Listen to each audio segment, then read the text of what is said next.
बिस्मिल्लाहिर्रहमानिर्रहीम, अस्सलाम वालेकुम, very good morning to all of you. आप देख रहे हैं रूही एटेन, मैं हूँ आपके साथ आना मंजूर हुसैन। उम्मीद करते हैं आप सब ठीक होंगे, खैरियत से होंगे, आपकी मॉर्निंग बहुत अच्छी हो रही होंगी। और इसी के साथ साथ हम बात करें तो मॉर्निंग अच्छी होने का मतलब ये है कि आपका सारा दिन बहुत अच्छा गुजरे। तो हम दुआ भी यही करते हैं कि आपका सारा दिन बहुत अच्छा गुजरे। गर्मियों के दिन हैं, रोज़ आके यहाँ बता रहे होते हैं कि आपने बहुत सारा ख्याल रखना है गर्मियों के दिन।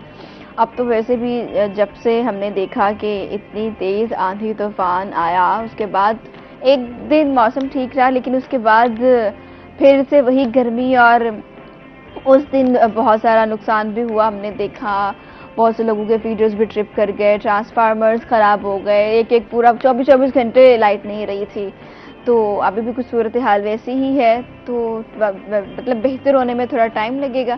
लेकिन गर्मी है तो गर्मी की वजह से आपने अपना बहुत सारा ख्याल रखना है, अपने प्यारों का बहुत सारा ख्याल रखना है। गर्मी का जो टेम्परेचर है वो बहुत हाई होता है, लेकिन आपने अपना टेम्परेचर इतना हाई नहीं रखना।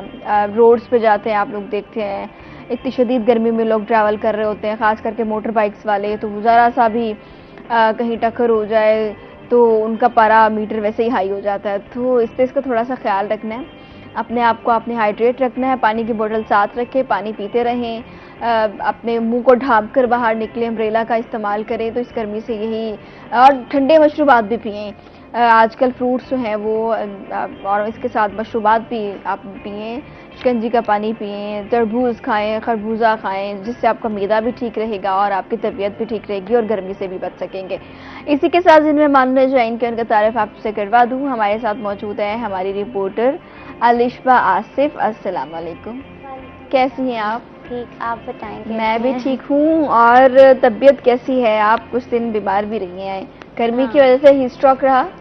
हीट स्ट्रोक भी रहा, और फिर इस हवाले से जब आप गर्मी में काम करते हो ना तो आपका एनर्जी लेवल बहुत लो हो जाता है। आपका तो जैसे फील्ड वर्क है, बाहर जाना है, तो वो इतनी शदीद गर्मी में काम करना बहुत मुश्किल और है। पिछला हफ्ता बहुत मुश्किल गुजरा है। वो तो 2 दिन 3 दिन पहले जो आंधी आई है उसके बाद से थोड़ा सा मौसम चेंज हुआ है, मगर दोपहर में बहुत ज़्यादा गर्मी रही है पिछले हफ्ते में। जाहिर है, हमने तो अभी 50 क्रॉस भी करना है। हाँ, तो वो टेम्परेचर 43 था पर फील्स लाइक 50 था। जब 50 होगा तो फील्स लाइक क्या होगा। तंदूर में घर बना लें अपना। हाँ, बहुत मतलब बहुत ज्यादा वाली गर्मी, और इस दफा गर्मी जल्दी आ गई है। हमने देखा मई से पहले ही हम ये गर्मी का सिलसिला जो है हमारे यहाँ थोड़ा क्लाइमेट चेंज का भी इशू रहा ना। हमने सर्दियों में भी बारिशें नहीं फेस की, अभी भी कोई इतनी खास यहाँ पर बारिश नहीं हुई। एक बारिश हुई है, उसके बाद कोई इतनी खास बारिश नहीं हुई। तो अब अच्छी अगर बारिश हो जाती है तो फिर भी थोड़ा बहुत 1-2 दिन आपको पता सुकून रहता है, लेकिन बारिश भी नहीं हुई। गर्मी भी जल्दी आ गई है और शिद्दत वाली गर्मी है। और इसमें बकरा ईद भी आ रही है। आप देखें जो लोग बाहर शॉपिंग करने जा रहे हैं उनका तो बुरा हाल है, जो मर्द हजरात जानवर लेने जा रहे हैं उनका भी बहुत बुरा हाल है। तो वीडियोस जो बड़ी मजे के सामने आती है ना, वो देख के बंदा बड़ा एंजॉय कर रहा होता है अपने मोबाइल फोन पे। इनफैक्ट घर के भाई या बाबा या लोग जो भी जाते हैं कुर्बानी का जानवर लेने, तो वो पूरा दिन गुजार के आते हैं और वो सारी चीजें हम देख रहे होते हैं कि जब आते हैं तो फिर उनका जो हाल होता है ना, उनकी तबीयत भी खराब होती है। और अक्सर लोगों को हीट स्ट्रोक भी हुआ है इस हफ्ते में काफी ज्यादा।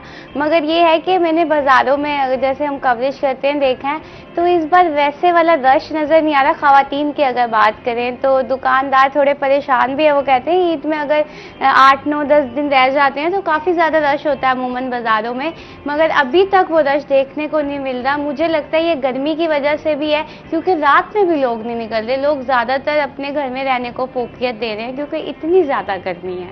बिल्कुल, बहुत गर्मी है। और आई डोंट नो कि तमाम लोग शॉपिंग के लिए कैसे जाएंगे। शायद वो असर के बाद निकले, तब जब असर के बाद। और अनम आजकल एक ये भी कल्चर है, क्योंकि गर्मी है, मौसम खराब है या कोई भी रीजन है, तो आपको ऑनलाइन भी बहुत कुछ अवेलेबल है।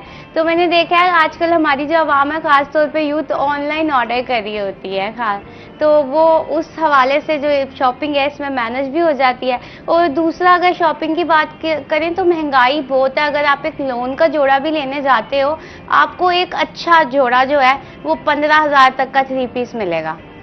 तो अब तो ये हाल है बिल्कुल लोन का।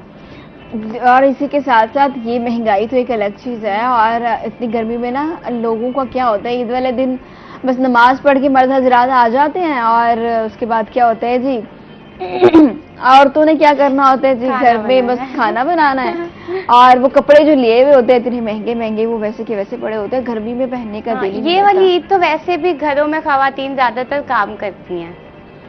इस ईद पे ज्यादातर काम हो रहा होता है।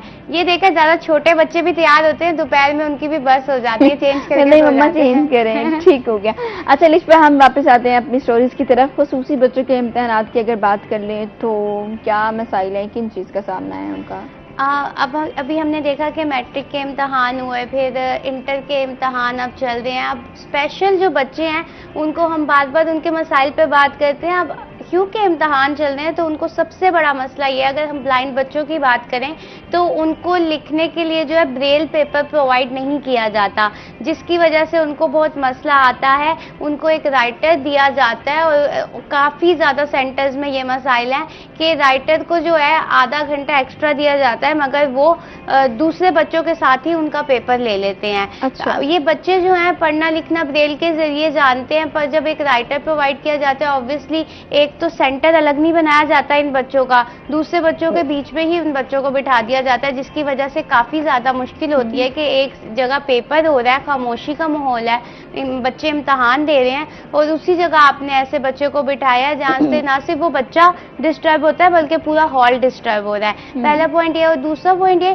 कि हमने पिछले साल देखा था कि जो हमारे डेफ एंड डम बच्चे थे ना, उनके लिए एक अलग सेंटर बना दिया गया था, वो उधर ही पेपर दे रहे थे, क्योंकि इन बच्चों की खसूसियत ये होती है, इनके टीचर्स जो होते हैं वो भी स्पेशल बच्चों के अलग टीचर्स होते हैं, उनकी ट्रेनिंग्स होती हैं ताकि कुछ पेपर में मसाइल आ रहे हैं वो उनको समझा सकें या वो कुछ पूछना चाह रहे हैं तो उनको बता सके। मगर जो हमारे नॉर्मल सेंटर हैं उधर तो हमारे एजुकेशन डिपार्टमेंट के असातिज़ा जो हैं ड्यूटीज सर अंजाम दे रहे हैं, तो उधर अगर स्पेशल बच्चों को बीच में मर्ज किया जाता है तो उनके अलग मसाइल हैं, ना सिर्फ पेपर देने में मसाइल हैं बल्कि अगर उन्हें कुछ सवालिया पर्चे में समझ नहीं आता तो असातिज़ा से कम्युनिकेट करने में भी उनको एक बड़ा मसला है, क्योंकि स्पेशल टीचर्स की जो हायरिंग होती है उनके तो स्पेशल सब्जेक्ट होता है स्पेशल एजुकेशन में, फिर वो उसमें स्पेशलाइजेशन करते हैं, फिर जाके महकमा स्पेशल एजुकेशन में हायरिंग होती है, तो एक दूसरा टीचर उन बच्चों से कम्युनिकेट उस तरह से नहीं कर सकता ना, जिसकी वजह से ना सिर्फ उनके पेपर में मसले आते हैं, ऑब्वियसली फिर उनके मार्क्स डिस्टर्ब होते हैं। और आगे आपको पता है कि इंटर और मैट्रिक के जितने कम मार्क्स होते हैं तो दाखिलों में कितने मसाइल आते हैं। तो महकमा स्पेशल एजुकेशन की जानिब से पहले भी बारहा कहा गया है कि इन बच्चों के जो सेंटर हैं अगर वो अलग, सबके सेंटर अलग बना दिए जाएं तो ये बहुत अच्छा हो जाएगा। और दूसरी बात ये कि आप बच्चों को मैट्रिक तक ये सिखा रहे हो ब्रेल से पढ़ना लिखना,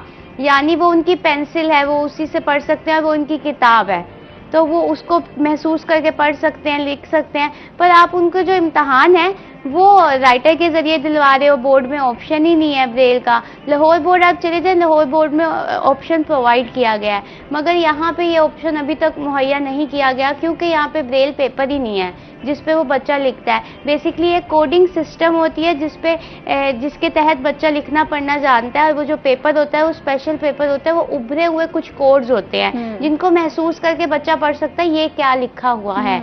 अब जब साथ में जो बच्चा बैठता है वो एक क्लास कम का बच्चा बिठाते हैं, अगर हम फॉर एग्जाम्पल 9th का पेपर दे रहे हैं तो 7th या 8th का बच्चा बैठेगा, तो वो उससे उस तरह कम्युनिकेट भी नहीं कर पा रहा होता और वो बच्चा स्लो भी लिख रहा होता है। कई हमने ब्लाइंड बच्चों से पूछा, उनके ये मसाइल थे।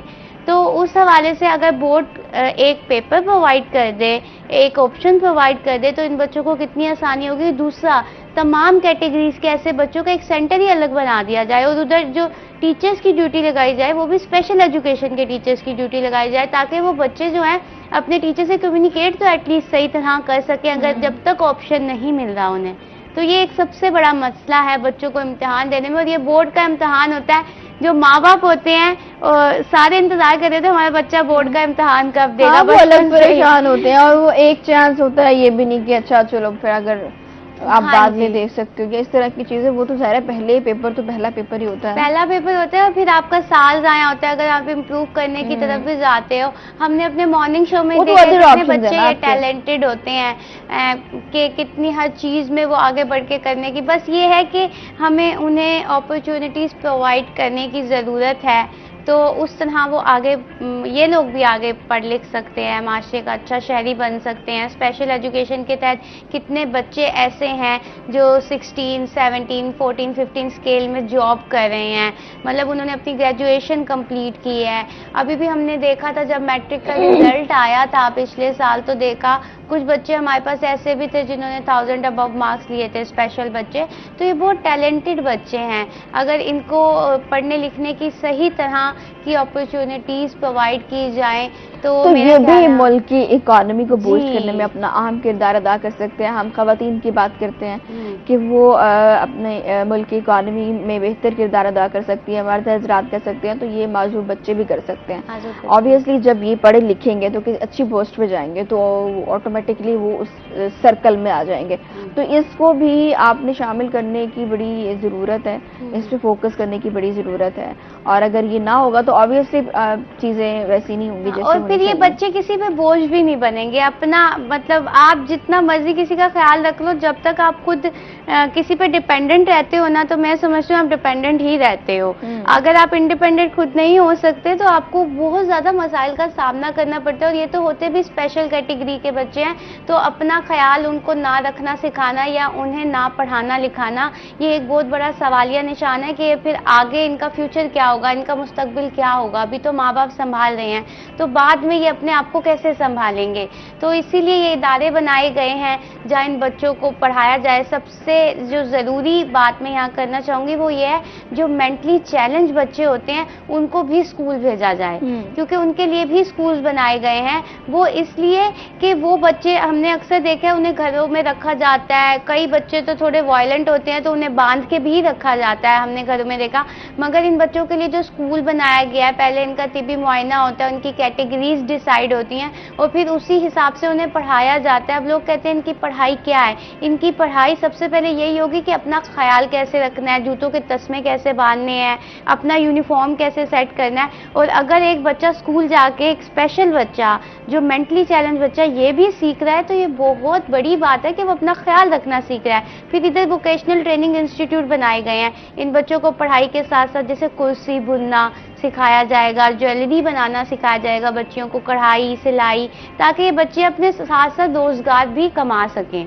अगर इन्हें कोई मसाइल का सामना होता है, जॉब्स नहीं मिलती, जैसे हमने देखा कि हमारे पास जॉब्स नहीं आती इतनी, तो अगर इनकी जॉब्स नहीं आ रही तो ये अपना खुद काम कर सकें। तो आप अगर बच्चे को स्कूल नहीं भेज रहे जहाँ पे आपको बस की फैसिलिटी भी है, आपकी फीस भी जो है नहीं है, बिल्कुल फ्री ऑफ कॉस्ट है, तो बाकी कैटेगरीज का तो लोगों को इतना इल्म होता है कि पढ़ सकते हैं। डेफ एंड डम का भी स्कूल है, नाबीना बच्चों का भी, इसी तरह जो जिस्मानी माजूर हैं। मगर जो मेंटली चैलेंज बच्चे हैं, अक्सर देखा गया है कि उनका जो स्कूल है वो इतना भरा हुआ नहीं होता, क्योंकि लोगों को अवेयरनेस नहीं है कि ये बच्चे भी तालीम हासिल कर सकते हैं।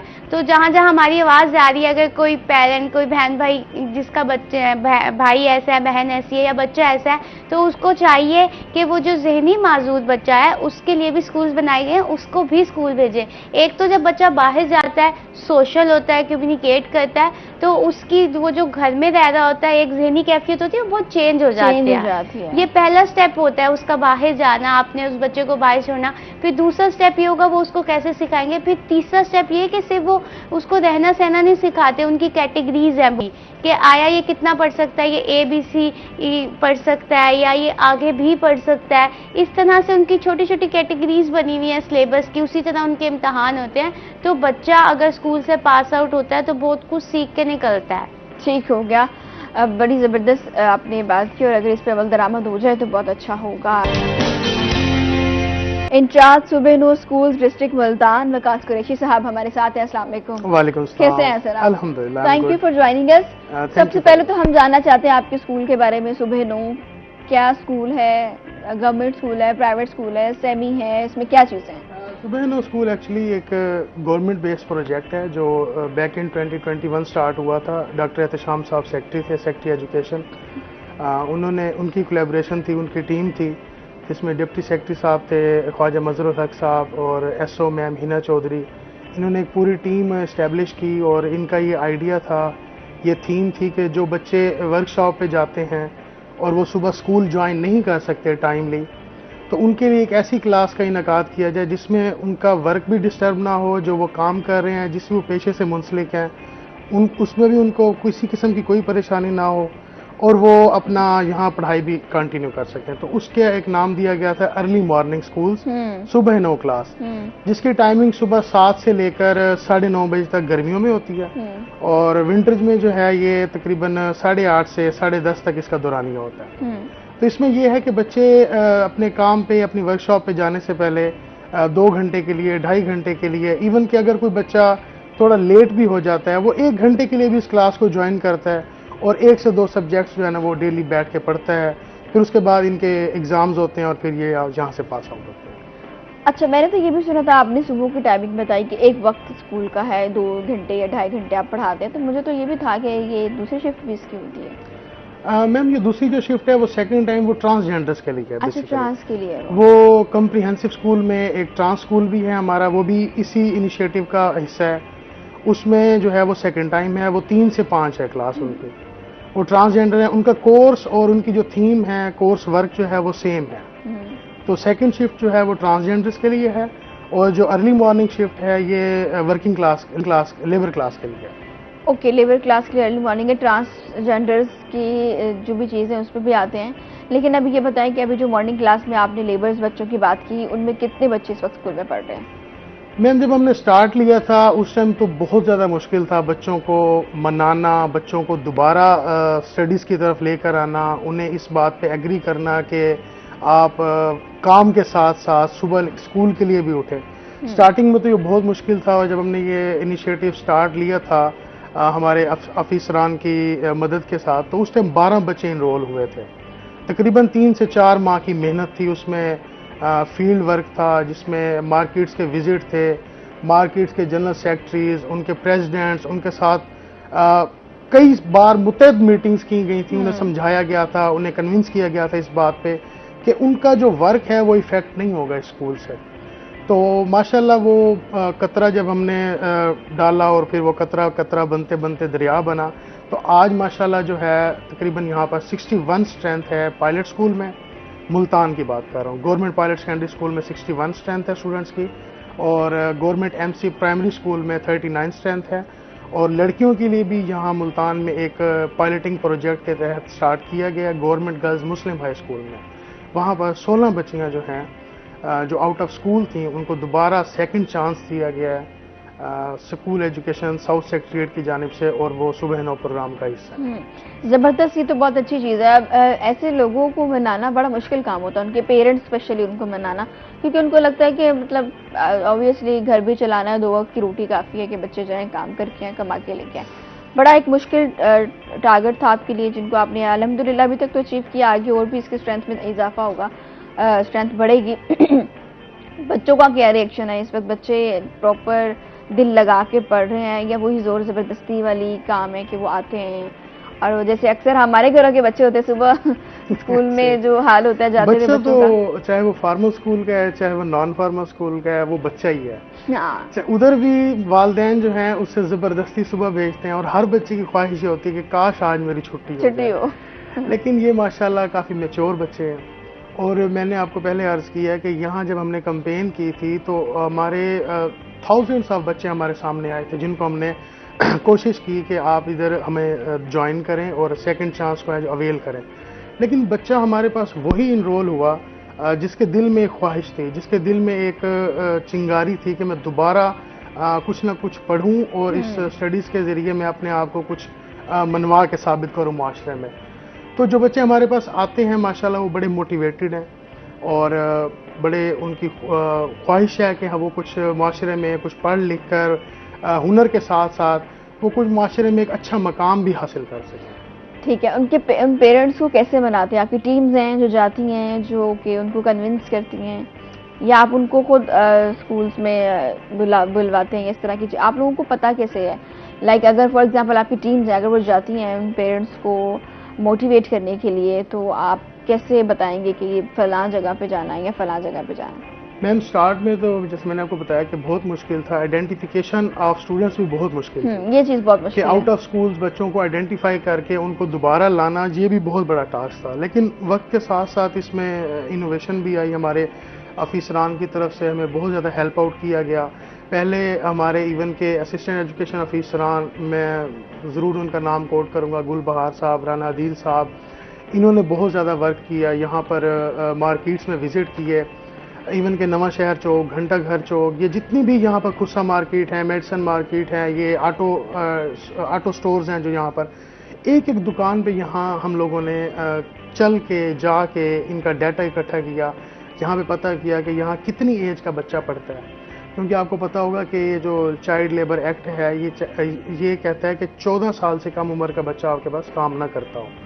तो हमारे पाकिस्तान में आपको जैसे कि पता है कि एक्ट को जो है बहुत छोटी उम्र में बच्चे भी होता काम रहता कर है, रहे थोड़ा हैं। बहुत यहाँ पर चलता रहता है। यहाँ पर कम उम्र के बच्चे भी वर्कशॉप्स पर काम कर रहे हैं, वो वालिदैन की भी मजबूरी है और दुकान वालों की भी मजबूरी है। और बच्चा भी जो है वो अगर वो एक जगह स्टडीज़ में नहीं जा रहा, फॉर्मल स्कूल को ज्वाइन नहीं कर रहा, तो वालिदैन की मजबूरी है कि उसके फ्यूचर को सिक्योर करने के लिए उन्होंने कहीं ना कहीं तो उसको ज्वाइन करवाना ही है। तो आइडेंटिफिकेशन ये है कि पहले हमारी टीम्स बनी थी असिस्टेंट एजुकेशन ऑफिसरान पर, फिर आहिस्ता गवर्नमेंट टीचर में कन्वर्ट हुआ, फिर अब माशाल्लाह ऑफिसरान की मदद की वजह से, उनकी मेहरबानी की वजह से, शफकत की वजह से अब पार्ट टाइम कोचेज़ हमने हायर किए हुए हैं, जिसको पे है वो स्कूल एजुकेशन डिपार्टमेंट की तरफ से दी जाती है, उनके फंड की तरफ से दी जाती है। पार्ट टाइम कोचेज़ को जो है ना, ये उनका टास्क है कि वो 1 घंटा पढ़ाएंगे और 2 घंटे उनकी जो है वो फील्ड में उन्होंने विजिट करना है और आइडेंटिफिकेशन करनी है बच्चों की कि किस एरिया में कितने बच्चे आउट ऑफ स्कूल हैं। और ये आइडेंटिफिकेशन और सर्वे डेली बेस पर होता है। उनको एक इलाका अलॉट कर दिया जाता है कि आपने फ़लाँ इलाके में जाकर 2 घंटे 1 घंटे यहाँ पर सर्वे करना है। वो बड़े डेडिकेटेड सर्वेस करते हैं और उनके पॉजिटिव रिजल्ट आ रहे हैं पूरे साउथ पंजाब में। ठीक हो गया। बच्चों का निसाब की बात कर लेते हैं, इसमें क्या चीज़ है? नॉर्मली जिस तरह बच्चे स्कूल बाकी स्कूल्स में पढ़ते हैं, गवर्नमेंट स्कूल्स में या फिर प्राइवेट स्कूल्स में, तो उनका निसाब भी उसी तरह का ही है? इसमें जब भी हमारे पास बच्चा इस स्कूल में इनरोल होने के लिए आता है, उसकी जो हिस्ट्री है वो स्कूलिंग की हिस्ट्री होती है। वो किसी ना किसी स्कूल से ड्रॉप आउट हुआ होता है, आइदर वो 3 क्लास से ड्रॉप आउट है, 4 क्लास से है, प्राइमरी पास है, इवन के मिडिल पास बच्चे भी हमारे पास ड्रॉप आउट होकर आते हैं। लेकिन जब हम उनका टेस्ट लेते हैं, जब उनकी एक्चुअल पोजीशन को जज करते हैं, तो वो इवन के अपना नाम भी नहीं लिख सकते। वो 7वीं पास है, वो बच्चा है, वो अहमद अपना नाम भी नहीं लिख सकता। तो इसमें कुछ हमारे सिस्टम के भी फेलियर्स हैं। फिर उसको हम पैकेज ए से स्टार्ट करते हैं। हमारे यहाँ पर पैकेजेस सिस्टम 2-2, 3-3 क्लासों को के एसएलओज को मर्ज करके एक पैकेज डिज़ाइन किया गया ताकि ये स्पीडी काम हो और बड़ा जो है ना, इसमें एसएलओज को बड़ा कीनली देखकर ऑब्जर्व करके इनके जो है एसएलओज डिज़ाइन किए गए हैं और क्लासेस के एसएलओज को मर्ज करके ड्यूरेशन भी शॉर्ट की गई है। जो साल की ड्यूरेशन होती है क्लास की, उसको 6 माह पे डिवाइड किया गया। ओके, ठीक हो गया, ज़बरदस्त। आलिशा, महकमा माहौलियात माहौल को बेहतर बनाने के लिए क्या इक़दाम कर रहा है? माहौल की पहले भी हम बात कर रहे थे, क्लाइमेट चेंज की वजह से बहुत सारी चीज़ें हमने फेस की, बट अब क्या इक़दाम किए जा रहे हैं? हमने जैसे शुरू में बात की हीट वेव की, तो महकमा माहौलियात का एक बहुत बड़ा किरदार तो है, साथ में हमारा भी किरदार है कि हम जो हैं, देखें हमने स्कूलों में शजरकारी मुहिम स्टार्ट होती है, मुख्तलिफ दफातर में होती है, मगर उसके बाद जो है पौधों का ख्याल कौन रखता है और किस हद तक रखता है, तो कभी चेक एंड बैलेंस किया ही नहीं। इस साल हमने देखा कि हमें माहौल तब्दील होने की वजह से किन किन मसाइल का सामना हुआ। स्मोक की वजह से पूरा जो मुल्तान था कैसे स्मोक की लपेट में था, आलूदा तरीन शहरों में आता रहा। तो सबसे बड़ी बात यह है कि हमारी ग्रीनरी कहाँ है, हमारे दरख्त जब कोई काट रहा था तो कोई एक्शन क्यों नहीं लिया गया? बड़े बड़े पुराने दरख्त भी काटे गए हैं मुल्तान शहर में। तो इस हवाले से अब जो एक एक्ट है वो महकमा माहौलियात जो उसके तहत काम कर सकता है कि अगर आप किसी को कहीं पर भी कोई छोटा पौधा काटते हुए भी देखें तो 1 नंबर पे कंप्लेन कर सकते हैं, दर्ज करवा सकते हैं। किसी को कूड़े को आग लगाते हुए देखें, उनको आप फौरी तौर पे हेल्पलाइन पे कॉल कर सकते हैं। इसी तरह कोई भी ऐसी चीज़ जैसे कोई भट्टा जहां से धुआं आ रहा है वो अभी तक उनकी नज़र में नहीं आया तो आप उन्हें कॉल कर सकते हैं। ना सिर्फ वो उसको बंद करेंगे, सील करेंगे, बल्कि जुर्माना तो होगा। और सबसे इसमें एक अच्छी बात यह है कि जो दरख्त काट रहे होंगे लोग, उन्हें भी जुर्माना हो सकता है 10,000 से लेके वो दरख्त की नौइयत पर डिपेंड करता है, वो छोटा पौधा है या बड़ा दरख्त है। और दूसरा ये कि पानी की ज़्यादती को बचाने के लिए, पानी को सेव करने के लिए क्या काम किया जा रहा है, जिसकी हमें फ्यूचर में खुशहाली का जो खतरा है पेश आ सकता है। उस हवाले से जितने भी कार वॉश सेंटर हैं, जैसे हम गाड़ियां धुलवाने जाते हैं तो उधर एक कार वॉश सिस्टम लगाया गया है। उस सिस्टम के तहत क्या होता है कि रिसाइकल होता है आपका पानी। एक वो मशीन है जिसमें से वो एक गंद अलग कर देती है, वो जब उसमें से 4 स्टेप्स हैं, जब वो पानी आपको चौथे स्टेप में मिलता है तो वो बिल्कुल नीट एंड क्लीन पानी होता है। यानी उस पानी से अगर आप जो महीने में 10 गाड़ियां धो रहे हैं और वो पानी रिसाइकल हो रहा है, उसको आप महीने के 20 दिन इस्तेमाल कर सकते हैं। यानी आपका पानी भी बच रहा है और वो रिसाइकल हो रहा है दोबारा। तो अभी तक जो अगर मुल्तान में बात की जाए तो मुल्तान में 45 ऐसे स्टेशन है जहां पे ये सिस्टम नस्ब हो चुका है। और अगर हम टोटल स्टेशंस की बात करें तो हमारे पास टोटल स्टेशन 95 हैं, यानी अभी भी 40 रहते हैं। पर जो लोग ये कार वॉश सिस्टम नहीं लगा रहे तो उनको जुर्माना तो हो रहा है, उसके साथ साथ वो सील भी कर रहे हैं, सिर्फ इसलिए कि ये जब तक आप ये सिस्टम नहीं लगाएंगे तब तक आप लोग गाड़ियां नहीं धो सकते वहां पर। तो ये एक पानी को बचाने का एक बेहतरीन इकदाम जिसे कह सकते हैं, छोटा स्टेप ले सकते हैं। और दूसरी जानिब अगर हम बात करें प्लास्टिक की, प्लास्टिक हमारे लिए कितना खतरनाक है हम हमेशा से बात करते हैं। तो महकमा मालियात की जानिब से एक जो अच्छी चीज़ आई है, पहली दफ़ा जो मुल्तान शहर है उधर फीमेल स्क्वाड भी इंट्रोड्यूस करवाया गया है। जो फीमेल ऑफिसर्स हैं वो बाकायदा उसी तरह काम कर रही हैं, दुकानों पे जाके जो 75 माइक्रोन से कम वाला शॉपर होता है उसके खिलाफ ना सिर्फ कार्रवाई हो रही है बल्कि एक आला होता है जिसे हम एक डिटेक्टिंग मशीन कह सकते हैं, जो डिटेक्ट करती है कि आया इस शॉपर की नौइयत क्या है। अगर वो 75 यानी आम अगर कोई बंदा देख रहा है तो जो सबसे पतला शॉपर होता है वो इस्तेमाल नहीं करना, वो आपको हाथ में लेके ही पता चल, जिसमें हम दूध दही ला रहे होते हैं वो शॉपर इंतहाई खतरनाक है। जो रेडियो पे जिसमें हम फ्रूट्स ला रहे होते हैं तो वो बहुत ज़्यादा खतरनाक शॉपर है। ना सिर्फ वो आपको आपकी सेहत के लिए नुकसानदेह, आपके माहौल के लिए भी वो इंतहाई नुकसानदेह है। तो उसके खिलाफ जहाँ ऑपरेशन चल रहा है वहीं पे शहरियों को भी आगाही हमारे घर की तो ज्यादातर चीजें उसी शॉपर में आती हैं जी, सब्जी से लेकर दूध दही हर चीज उसी शॉपर में आ रही है। सबसे पहले जो है रोका जा रहा है जो फैक्ट्रीज ये शॉपर बना रही हैं तो उनको सील किया जा रहा है। अगर हम बात करें तो तकरीबन ऐसी 15 फैक्ट्रीज हैं जिनको अब तक मुकम्मल तौर पे सील कर दिया गया है। और अगर हम 6 महीने की बात करें तो तकरीबन 900 टन शॉपर जो है जब्त किया गया है। अब इस शॉपर को वो जब्त करके क्या करते हैं, इसको भी रिसाइकल करते हैं कि इसको हम अच्छी क्वालिटी का कैसे बना सकते हैं। और ना सिर्फ मैन्युफैक्चर जो है उन पे ये ऑपरेशन जारी है। अगर आप देख रहे हैं कि किसी दुकान पे मुसलसल ये शॉपर बिक रहा है या किसी भी प्राइवेट स्टोर है कोई बड़ा, उधर इसी शॉपर का इस्तेमाल हो रहा है। आपने देखे होंगे जो ब्रांड्स हैं उनके अब वो तब्दील हो गए हैं, या तो वो एक बैग देते हैं आपको शॉपिंग, हाँ। या तो वो फिर आपको कपड़े का बैग होता है या फिर वो खाकी कलर का जो पेपर होता है उस टाइप के बैग्स बने हुए हैं। तो सबसे पहला जो काम था वो यही था कि बड़े ब्रांड्स को कैसे इस तरफ लाया जाएगा, कन्वर्ट किया जाएगा। तो अब मुल्तान में देखिए ये पहला मरहला हमारा कंप्लीट हुआ है। अब दूसरा मरहला ये है कि जो छोटी छोटी दुकानों पे ये जो मैन्युफैक्चरर है ये डिलीवर करते हैं। मरहला ये है कि हाँ, ये छोटी छोटी दुकानें होती है ना, ये कैसे डिलीवर हो रहा है यहाँ तक शॉपर। तो जब तक आप कंपनी को या कोई फैक्ट्री शॉपर बना रही है उसको नहीं रोकेंगे तो तब तक इन दुकानों से कोई नहीं ले सकता। और सबसे एक मजे की बात यह है कि ये वाला शॉपर होता है ये होता है सस्ता और इसकी जो क्वालिटी होती है वो ज़्यादा होती है।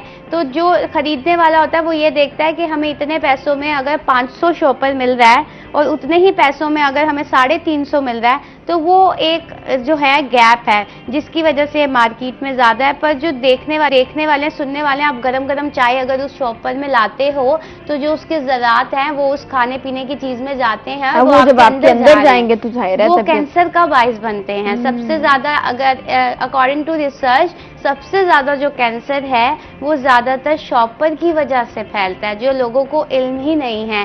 उसी में खाने पीने की चीज़ें आती हैं। तो जब आप दूध दही लेने जा रहे हो, कोई खाने की चीज़ लेने जा रहे हो स्पेशली, तो उसको अवॉइड करो या अपने घर से अपने बैग कोई बर्तन ले जाओ, कोई बर्तन ले जाओ, कोई बैग्स ले जाओ जिसकी वजह से आपको ये सामना ना करना पड़े। वरना आप ना सिर्फ आप बीमार हो रहे हो बल्कि आप अपने घर वालों को तो बीमार कर रहे हो। फिर जब वो प्लास्टिक जलता है जब आप कूड़े में फेंकते हो वो तो कितना वो भी आपके एनवायरनमेंट के लिए वो भी सही नहीं आपके है। माहौल को खराब कर रहा है। फिर हम आ जाते हैं धुआं छोड़ती गाड़ियों की तरफ, माहौल की बात कर रहे हैं, तो क्या एज अ इंडिविजुअल मेरी गाड़ी में जो गाड़ी है वो फिटनेस फ्री है? मुझे देखना पड़ेगा। आपकी गाड़ी है, क्या वो, हम अपनी गाड़ियों का कैसे ध्यान रख रहे हैं? क्या हमारी गाड़ियां जो हैं उनके पास फिटनेस सर्टिफिकेट है? नहीं पता लोगों को। अगर आप उसको चलाए जा रहे हैं और आपकी गाड़ी एक गंदा धुआं छोड़ रही है तो वो कितना नुकसानदेह। जब स्मोक आई थी कितने लोग बीमार हो रहे थे। तो वो कहीं ना कहीं हमारी अपनी भी चीजें होती हैं, और इसमें जो है सबसे बड़ा किरदार है एक ट्रैफिक पुलिस और महकमा माहौलियात, दोनों साथ मिलकर काम कर रहे हैं। वीडियो बसेस की अगर हम बात करें तो तकरीबन 30 बसेस ऐसी हैं जिनको वो धुआं ऐसे छोड़ती थी, उनको ठीक करवाया गया, पर अभी भी स्टिल शहर में 10 बसें ऐसी चल रही हैं जो ऐसे धुआं छोड़ रही उन हैं। पे भी वो एक्शन चल रही लेना हैं। चाहिए। बिल्कुल, एक कॉलर हमारे साथ है। अस्सलाम वालेकुम। वालेकुम सलाम। कौन कहाँ से बात कर रहा है? मुल्तान से बात कर रहा हूँ। जी, क्या कहेंगे? मसला ये है, हमारे पास तकरीबन 20 साल के सोल का कारखाना, ये लेडीज जुतियों का सोल का नहीं होता, नीचे जो ताल बनती है जुतियों की, लैलून की फैंसी जुतियों पे लगाती हैं। ये कचरे पैद की, हर चीज के कचरे के बनते, इतनी स्मेल होती है जिसका कोई हिसाब नहीं। कई दफा मेल किया है, इन्होंने जो है एक्शन नहीं लिया। इतनी स्मेल होती, कई बीमार होते, कैंसर के मरीज की हालत पे भी मर गया। ये बहुत कचरा 14 नंबर लारिया डेरे कचरे इनके डाले आते हैं। ठीक है, इनका ठीक कोई है एक्शन सदीक। नहीं है। ये है सूरज मैनी VIP कॉलोनी 4 कोड़े वाले गली नंबर 1 पे कारखाना है सोल का। ठीक है, ठीक है सदीक, बहुत शुक्रिया आपने कॉल की। मैडम अलिशा, आप देख रही हैं, उन्होंने हाईलाइट किए पॉइंट्स, आप उनको ऑब्वियसली वहाँ पर जरूर एक्शन लीजिएगा, वहाँ जाके प्रोग्राम भी कीजिएगा। कूड़ा का अगर इन्हें मसला है, बदबू का मसला है, तो सबसे पहले तो इन्हें कॉल करनी चाहिए वासा को, कंप्लेन दर्ज करवानी चाहिए वेस्ट मैनेजमेंट और सुथरा पंजाब। हाँ, सुथरा पंजाब, आपकी बड़ी बड़ी एड्स चल रही होती हैं। और दूसरा, जैसे ये बता रहे हैं कि प्लास्टिक की वजह से मसला आता है, वो जो लैलून की चप्पलें बन रही हैं या कुछ है, तो इनको कॉल करनी चाहिए महकमा माहौलियात की हेल्पलाइन नंबर पे। तो जैसे आप गूगल पे लिखेंगे आपको मिल भी जाएगा। और अगर 2 दफा कॉल करने के बाद भी टीम एक्शन नहीं लेती तो उनका जो दफ्तर है वो सरकारी दफ्तर है, आप वहां जाके बकायदा डिप्टी डायरेक्टर को एक दरख्वास्त लिख के दे सकते हैं। और वो दरख्वास्त जो है फिर वो आप अपलोड भी कर सकते हैं, उनकी वेबसाइट पे एक ऑप्शन दिया गया है। तो आपकी जो कंप्लेन है फौरी उस पे जो है एक्शन लिया जाएगा और होप्सो वो जल्दी वो हो लोगों जाएगी। के बड़े मसाइल हैं इसी हवाले से। माहौलियात, आप शॉपर की बात कर रहे हैं, की बात कर रहे हैं, लेकिन लोगों को मालूम नहीं है ना कि हमने कंप्लेन कहाँ करनी है, जाना कहाँ पर है। और हेल्पलाइन नंबर वैसे दिया जाता है, लेकिन फिर भी लोगों, कुछ लोग ऐसे होते हैं जो कम पढ़े लिखे, उनको नहीं पता होता। तो ये प्रोग्राम इसीलिए किए जाते हैं ताकि उनको आगाही फराहम की जाए, ताकि वो भी इसमें अपना रोल प्ले कर सके। Welcome back. एक दफ़ा फिर से हम आपके साथ हैं। वक़ास साहब, ये जानना चाहूँगी कि हम बच्चों की तो बात कर रहे हैं, इसी के साथ साथ असातिज़ा की भी बात करते हैं। कितनी तादाद में असातिज़ा, उनकी तरबियत कैसे की जाती है? क्योंकि वो जो बच्चे होते हैं उनका टाइम टेबल, उनका निसाब बाकी स्कूल्स और उनके बच्चों की निस्बत मुख्तलिफ होता है, तो टीचर्स की तरबियत कैसे की जाती है? जी बिल्कुल, आपने सही कहा। यहाँ जो टीचर्स अपॉइंट किए गए हैं उनकी एक स्पेशल ट्रेनिंग सेशन का इनेकाद किया जाता है, क्योंकि जो टीचर यहाँ पर आता है उसके अंदर सबसे बड़ी बात जो है वो पेशेंस उसके अंदर बनाना बहुत ज़रूरी है। क्योंकि ये जो बच्चा यहाँ पर आया है ये मैच्योर बच्चा है और ये दूसरे फॉर्मल स्कूल से भागा हुआ बच्चा है। ये रिजिड भी है और ये मूडी भी है, और ये ऐसा बच्चा है कि अगर हमने इसको दोबारा से डांटा या मारा या इसके ऊपर किसी भी किस्म का तशद्दुद किया, चाहे वो वर्बल ही क्यों ना हो, ये दोबारा इस सेटअप से बेजार होकर इसको छोड़ जाएगा। और जितनी उस टीम की मेहनत है आइडेंटिफिकेशन और इसको दोबारा स्कूल तक लाने की, वो सारी ज़ाया हो जाएगी। तो टीचर्स ट्रेनिंग जो है वो बहुत वाइटल रोल प्ले करती है इस सेटअप को जो है वो सक्सेसफुल करने के लिए। तो जो भी टीचर्स यहाँ अपॉइंट होते हैं उनकी पहले 4 to 6 डेज़ की जो है वो ट्रेनिंग की जाती है डिफरेंट सेंटर्स पर, डिफरेंट डिस्ट्रिक्ट्स में। स्टार्ट इस प्रोग्राम का जो था वो मुल्तान से हुआ था, government pilot secondary school Multan से, जो पहला सेंटर था। लेकिन आज माशाल्लाह all over the south Punjab early morning जो है वो तकरीबन मोर और लेस 20 सेंटर्स जो हैं वो ऑपरेशनल हैं। और मोर और लेस 850 स्टूडेंट्स जो हैं वो इनरोल हैं। और ये 850 स्टूडेंट्स वो हैं जो आउट ऑफ स्कूल बच्चे थे, जो मार्केट में जो है वो मतलब जिनका पढ़ाई के साथ ताल्लुक़ ख़त्म हो चुका था। इन बच्चों को दोबारा सेकंड चांस दिया गया है कि वो आकर अपनी स्टडीज़ को जो कंटिन्यू करें। तो टीचर का इसमें बहुत वाइटल रोल है और उस ट्रेनिंग का भी बहुत ज़्यादा वाइटल रोल है इन बच्चों की सक्सेस के अंदर। ठीक हो गया। सारी चीज़ें बड़ी ज़रूरी है, बच्चों के साथ टीचर्स भी अगर वैसे होंगे तो ही काम चलेगा। इस प्रोजेक्ट को आप आगे किस तरह देखते हैं, किस सतह पर देखते हैं, आगे क्या प्लानिंग है इस प्रोजेक्ट को लेके? इस प्रोजेक्ट की बेसिकली जो फंडिंग है वो यूनिसेफ की तरफ से की जा रही है। बच्चों को जो स्टेशनरी है, जो स्कूल बैग्स हैं, जो पार्ट टाइम कोचेज़ की पेज हैं वो यूनिसेफ पे करता है साउथ सेक्रेटरीट एजुकेशन डिपार्टमेंट के थ्रू। वो फिर हम तक पहुंचाई जाती है वो जितनी भी एड है। इसमें मैं स्पेशली यूनिसेफ का भी बहुत ज़्यादा शुक्रगुजार हूँ कि उन्होंने इन बच्चों को सेकंड चांस दिया कि वो अपनी स्टडीज़ को दोबारा कंटिन्यू करें फाइनेंशियली तौर पर। और जायका हमें कोर्स प्रोवाइड करता था, कोर्स वर्क अभी भी उनकी तरफ से हमें प्रोवाइड किया जाता है।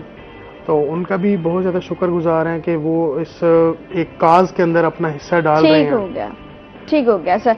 अलिश आपकी तरफ आते हैं। मुल्तान के विरसे की हिफाजत के लिए क्या क्या इकदाम किए जा रहे हैं? मुल्तान के विरसे की हिफाजत के लिए जो है कई इकदाम करने की तो ज़रूरत है, मगर हम कुछ प्रोजेक्ट्स की बात करें तो सबसे बड़ा जो प्रोजेक्ट है जो हमारा किला है, जो सियाहों की तवज्जो का मरकज़ बनता है, ना सिर्फ दूसरे शहरों से, दूसरे ममालिक से जो लोग आते हैं उसे विज़िट करें, तो इसको जो है एक बहुत बड़ी सतह पे रेनोवेट किया जा रहा है। और इधर इलेक्ट्रिक बल्कि गाड़ियां चलेंगी जो आपको अंदर तक लेके जाएंगी। अभी काम हो चुका है, इसके दाखिली रास्ते पे भी काम हो रहा है।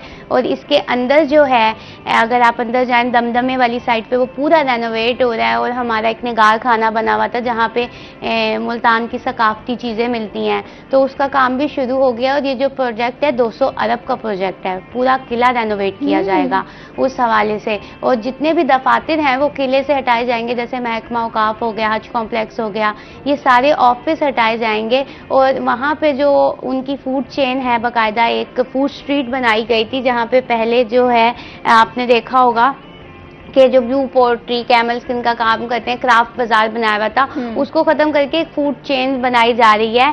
और उधर जो है मुल्तान की जो बड़ी फूड चेन्स हैं उनको इंट्रोड्यूस करवाया जाएगा। अभी ये काम जो है शुरू हुआ है, इसका जो टाइम है वो तो है तकरीबन साल तक का, 1.5 साल तक का, पर अगर बजट इसी तरह रिलीज होते रहे, क्योंकि अभी हमारे जो उसके एंट्रेंस का काम है वो शुरू हो रहा है। किले के साथ जो लाइब्रेरी है, काफ़ी पुरानी लाइब्रेरी है, उसको भी रेनोवेट किया जा रहा है, क्योंकि उसे भी तज़ीनो आराइश की ज़रूरत थी। तो इस हवाले से अभी तक का मुल्तान का सबसे बड़ा जो प्रोजेक्ट है, अगर हम किसी कदीमी विरसे की बात करें तो उस हवाले से किले पे काम हो रहा है। दूसरा जो प्रोजेक्ट है हमारा घंटा घर बिल्डिंग का, तो इसमें जो है एक प्रपोजल रखा गया है कि हम इसे म्यूजियम भी बनाएंगे। इसके अंदर एक म्यूजियम और एक गैलरी बनाई जाएगी बाकायदा, जो हमारी जिसमें जो हमारे आर्टिस्ट हैं मुल्तान के, जो कैमल स्किन का काम करते हैं, जिनकी जो चीज़ें हैं दुनिया भर में मशहूर हैं, जैसे ब्लू पोल्ट्री हो गई, कपड़े का काम हो गया, तो उस पर जो है वो आर्टिस्ट वो गैलरी में अपनी चीज़ें नुमाइश करेंगे, प्रेजेंट करेंगे। ज़बरदस्त। ये सारी चीज़ें हमारा विरसा है, इसकी हिफाजत बड़ी ज़रूरी है। बाहर जाते हैं तो वो लोग भी अपने इसी तरह की चीज़ों का बड़ा ख्याल रखते हैं, आपको भी करना है। इसी के साथ वक्त होता है ब्रेक का, लेकिन इससे पहले आपका बहुत शुक्रिया लिशफा वकास साहब, आपका भी बहुत शुक्रिया कि आपने वक्त दिया। आजकल की देखे ज़माने में तो बहुत सारी चीज़ें नई नई आ रही होती हैं, और इसी के साथ साथ हम अक्सर इस पे बात भी कर रहे होते हैं कि जैसे जैसे हम इंडिपेंडेंस की तरफ जा रहे हैं, हम ख़वातीन के हकूक़ की बात करते हैं, वहीं पर हम देखते हैं कि तलाक और खुला की रेशो भी बढ़ती जा रही है। फिर हम ये जानने की कोशिश करते हैं कि इसके पीछे वजूहात क्या हैं। इसी के साथ साथ जुड़े हुए वो बच्चे होते हैं जो बहुत सफ़र करते हैं, उनके बच्चे ऑब्वियसली वो उस चीज़ को एक्सेप्ट नहीं कर पाते, कभी माँ के पास तो कभी बाप के पास, तो वो उनकी जो तरबियत हो रही होती है वो बिल्कुल उस तरह से नहीं होती जिस तरह से होनी चाहिए, जिसकी वजह से उनके जो अंदर चीज़ें रह जाती हैं। तो सोसाइटी में जब वो आगे मूव करते हैं तो नज़र आ रहा होता है कि कहीं ना कहीं पीछे कुछ चल रहा होता है। तो ऐसी सूरत में बच्चे सफ़र कर रहे होते हैं।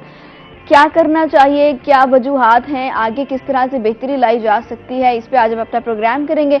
जिन मेहमानों ने हमें ज्वाइन किया उनका तारुफ आपसे करवा देती हूँ। हमें ज्वाइन किया है डॉक्टर सैयद मुजफ्फर हुसैन, साइकोलॉजिस्ट हैं। अस्सलाम वालेकुम सर। जी वालेकुम अस्सलाम। कैसे हैं सर आप? अल्हम्दुलिल्लाह। Thank you for joining us. इसी के साथ तशरीफ फरमा है असिस्टेंट प्रोफेसर डॉक्टर कुर्रतुल ऐन गिलानी, विमेन यूनिवर्सिटी मुल्तान। अस्सलाम वालेकुम, कैसी हैं आप? Thank you for joining us. Sir बड़ा इंपॉर्टेंट टॉपिक है जिस पे आज हम गुफ्तगू करने जा रहे हैं। हम अक्सर बात कर रहे होते हैं, हम इस पर रिसर्च करते हैं कि सर्वे करते हैं कि खुला और तलाक की रेशो बढ़ती जा रही है, लेकिन फिर उसके पीछे कहीं ना कहीं ये जानने की कोशिश भी करते हैं कि इसके पीछे वजूहात क्या है। क्या हमने वुमेन इंडिपेंडेंस की बात की, क्या हमने औरतों के हकूक़ की बात की, जब से औरत मार्च आया है तब से ये वजूहात बढ़ती जा रही हैं, या इसके पीछे और क्या वजूहात हैं? ये सबसे पहले तो मैं आपको 2 पॉइंट आपके गोश गुजार करूंगा कि 2 बहुत अहम पॉइंट है जो हमारी तलाक की मेन रीजंस हैं। सबसे पहले रीज़न तो ये है कि हम ख़वातीन की जो बच्चियां शादी के लिए जा रही हैं या जिनकी शादी हो रही है, हम उनको ट्रेन नहीं कर रहे। बेसिकली शादी एक अलग डोमेन है, एक अलग कल्चर है। तो जो लड़की अपने माँ बाप के घर में जिस लाइफस्टाइल में, जिस तरीके में रह रही होती है, वो ये चाह रही होती है कि मेरी जब शादी हो तो उसके बाद उसमें प्रोग्रेस आए। लेकिन माँ बाप अपने बच्चियों की तरबियत करके नहीं भेज रहे। इसके वाइस वर्सा जो लड़के हैं उनकी तरबियत भी नहीं हो पा रही कि शादी के बाद एक अलग कल्चर है, एक अलग आपकी नई फैमिली है, आपने उस फैमिली को लेकर कैसे चलना है। एक वजह तो ये तरबियत का फुकदान है। दूसरा मैं ये समझता हूँ कि जैसे को एजुकेशन है, इस को एजुकेशन के अंदर जो BS प्रोग्राम है, इस BS प्रोग्राम में 4 साल एक लड़का और लड़की इकट्ठे पढ़ते हैं। उस 4 साल के अंदर लड़के भी अपनी चॉइसेस रखते हैं और लड़कियां भी अपनी चॉइसेस रखती हैं। और अनफॉर्चुनेटली जब ये लड़के अपने घर बताते नहीं हैं या लड़कियां जब बताती हैं तो घर वाले उनकी उस जगह पे राज़ी नहीं होते। बाज़ औक़ात फैमिली का इशू है, बाज़ औक़ात कास्ट का इशू है, बाज़ औक़ात स्टेटस का इशू है। बहुत सारे इश्यूज़ हैं जो ये शादियां होने नहीं देती। और ये जो मैं समझता हूँ कि जो स्कूल कॉलेजेस की जो अफेयर्स हैं, ये जब शादी में कन्वर्ट होते हैं तो ये बहुत कम कामयाब होते हैं। अच्छा, बहुत कम कामयाब होती है, क्योंकि इसमें मोहब्बत का जब दोनों तरफ से शुरुआत होती है तो दोनों तरफ से एक एक्सपेक्टेशन लेवल बहुत हाई होता है। हमने तो वो भी देखा है कि जो पेरेंट्स की मर्जी से होती है वो भी कामयाब ऐसे ही, ये कोई गारंटी नहीं है, लेकिन उसमें रेशो ज्यादा है कि एक जो मैच्योर फैमिलीज बैठ के अपने बच्चों के मुतालिक डिसीजन करेंगे और 1-2 बच्चे बैठ के डिसीजन करेंगे, हेल ऑफ डिफरेंस है। कि आप एक 30 साल 40 साल जिसने माशरे को देखा है उस आदमी की ऑब्जर्वेशन, और एक वो लड़की जिसने अभी BS में कदम रखा है और दूसरे तीसरे सेमेस्टर के अंदर उसको मोहब्बत हो गई और उसने दूसरे तीसरे सेमेस्टर में शादी के लिए, अभी तो वो कम उम्र है, अभी कम दिमाग भी पुख्ता नहीं हुआ, अभी उसको कोई चीज अंदाजा नहीं है। जैसे वो शादी करके नई डोमेन में जाती है तो फिर उसको मसाइल का इदराक होता है जिसकी वजह से वो अफोर्ड नहीं करती। एक दूसरा ये है कि लड़कियां जब इस 4 साल BS प्रोग्राम में रहती हैं, और आमतौर पे 4 BS के अंदर लड़कियों की शादियां नहीं होती, MS करती हैं बच्चियां, MPhil कर रही होती हैं, उस दौरान भी बच्चियों की शादियां नहीं होती, तो 2 साल फिर ये को एजुकेशन में पढ़ती हैं। तो इस 6 साल के अंदर मैं नहीं समझता कि लड़की का एक इमेज डेवलप ना हो कि मेरी ऐसी, अगर कोई लड़की इन्वॉल्व नहीं भी है, कोई लड़की शरीफ है, बाहया है, मैं उसकी बात कर रहा हूँ, उसके जहन में भी एक आइडिया क्रिएट हो जाता है। 6 साल पढ़ने के बाद वो आइडियलाइज करना लगती है। वो आइडियलाइज करना चाहती है कि लड़के ऐसे होते हैं, मर्द ऐसे होते हैं, शौहर ऐसे होने चाहिए। अब शौहर उसकी शादी होगी कजन में, मोहल्लेदार में, बिरादरी में, कहीं। तो यहाँ आप किसको ठहरा रहे हैं? को एजुकेशन की बात कर रहे हैं? को एजुकेशन देखिए, को एजुकेशन तो अब इसके ऊपर बात करना फजूल है, क्योंकि ये इतना आगे चला गया है कि अब इसको रिवर्स नहीं किया जा सकता। इसमें अब 2 चीजें हैं कि हम अपने बच्चों को जब हम को एजुकेशन में भेजें तो उसको ट्रेंड करके भेजें कि बेटा आपने यहाँ से जा रहे हो, खाली हाथ जा रहे हो, खाली हाथ ही वापस आना है आपने। एक दूसरा ये हो सकता है कि अगर हम अपने बच्चों पे ही छोड़ दें कि बच्चों अगर आपने शादी करनी है तो बच्चों को आप इतनी लिबर्टी जरूर दें कि बेटा अगर आपको कोई लड़का पसंद आता है तो इमीडिएटली आके हमें बताएं। ठीक है। लड़कियां क्या करती हैं? लड़कियां अफेयर्स रखती हैं, फिजिकल रिलेशन रखती हैं, फिजिकल रिलेशन के बाद क्योंकि फर्स्ट टाइम फिजिकल रिलेशन है उस रिलेशन की ये आदी रहती हैं। जब ये अपने शौहरों के पास जाती हैं तो इनको पुराना इश्क जो और पुरानी अटैचमेंट है वो याद आती है। सेम ये कंडीशन लड़के के साथ भी है। ऐसा नहीं है कि लड़के को भी ये सारी चीजें याद आती हैं। इसी वजह से जो शादियां होती हैं बहुत सारी वजूहात के साथ साथ ये वजह भी जरूर है कि लड़के इमोशनली अपनी बीवियों को और खवातीन जो हैं अपने शौहरों को इमोशनली एक्सेप्ट नहीं करती। अभी मेरे पास 2-3 ऐसे केसेस आए हैं जो जिसमें लड़की ने अपने हस्बैंड को ये कहा है कि 2 वलीमे हुए हैं उनके, एक लाहौर वलीमा हुआ, एक मुल्तान में वलीमा हुआ, तो उन्होंने कहा है कि मैं दूसरे वलीमे तक आपकी इज्जत रखूंगी, मुझे हाथ नहीं लगाना आपने।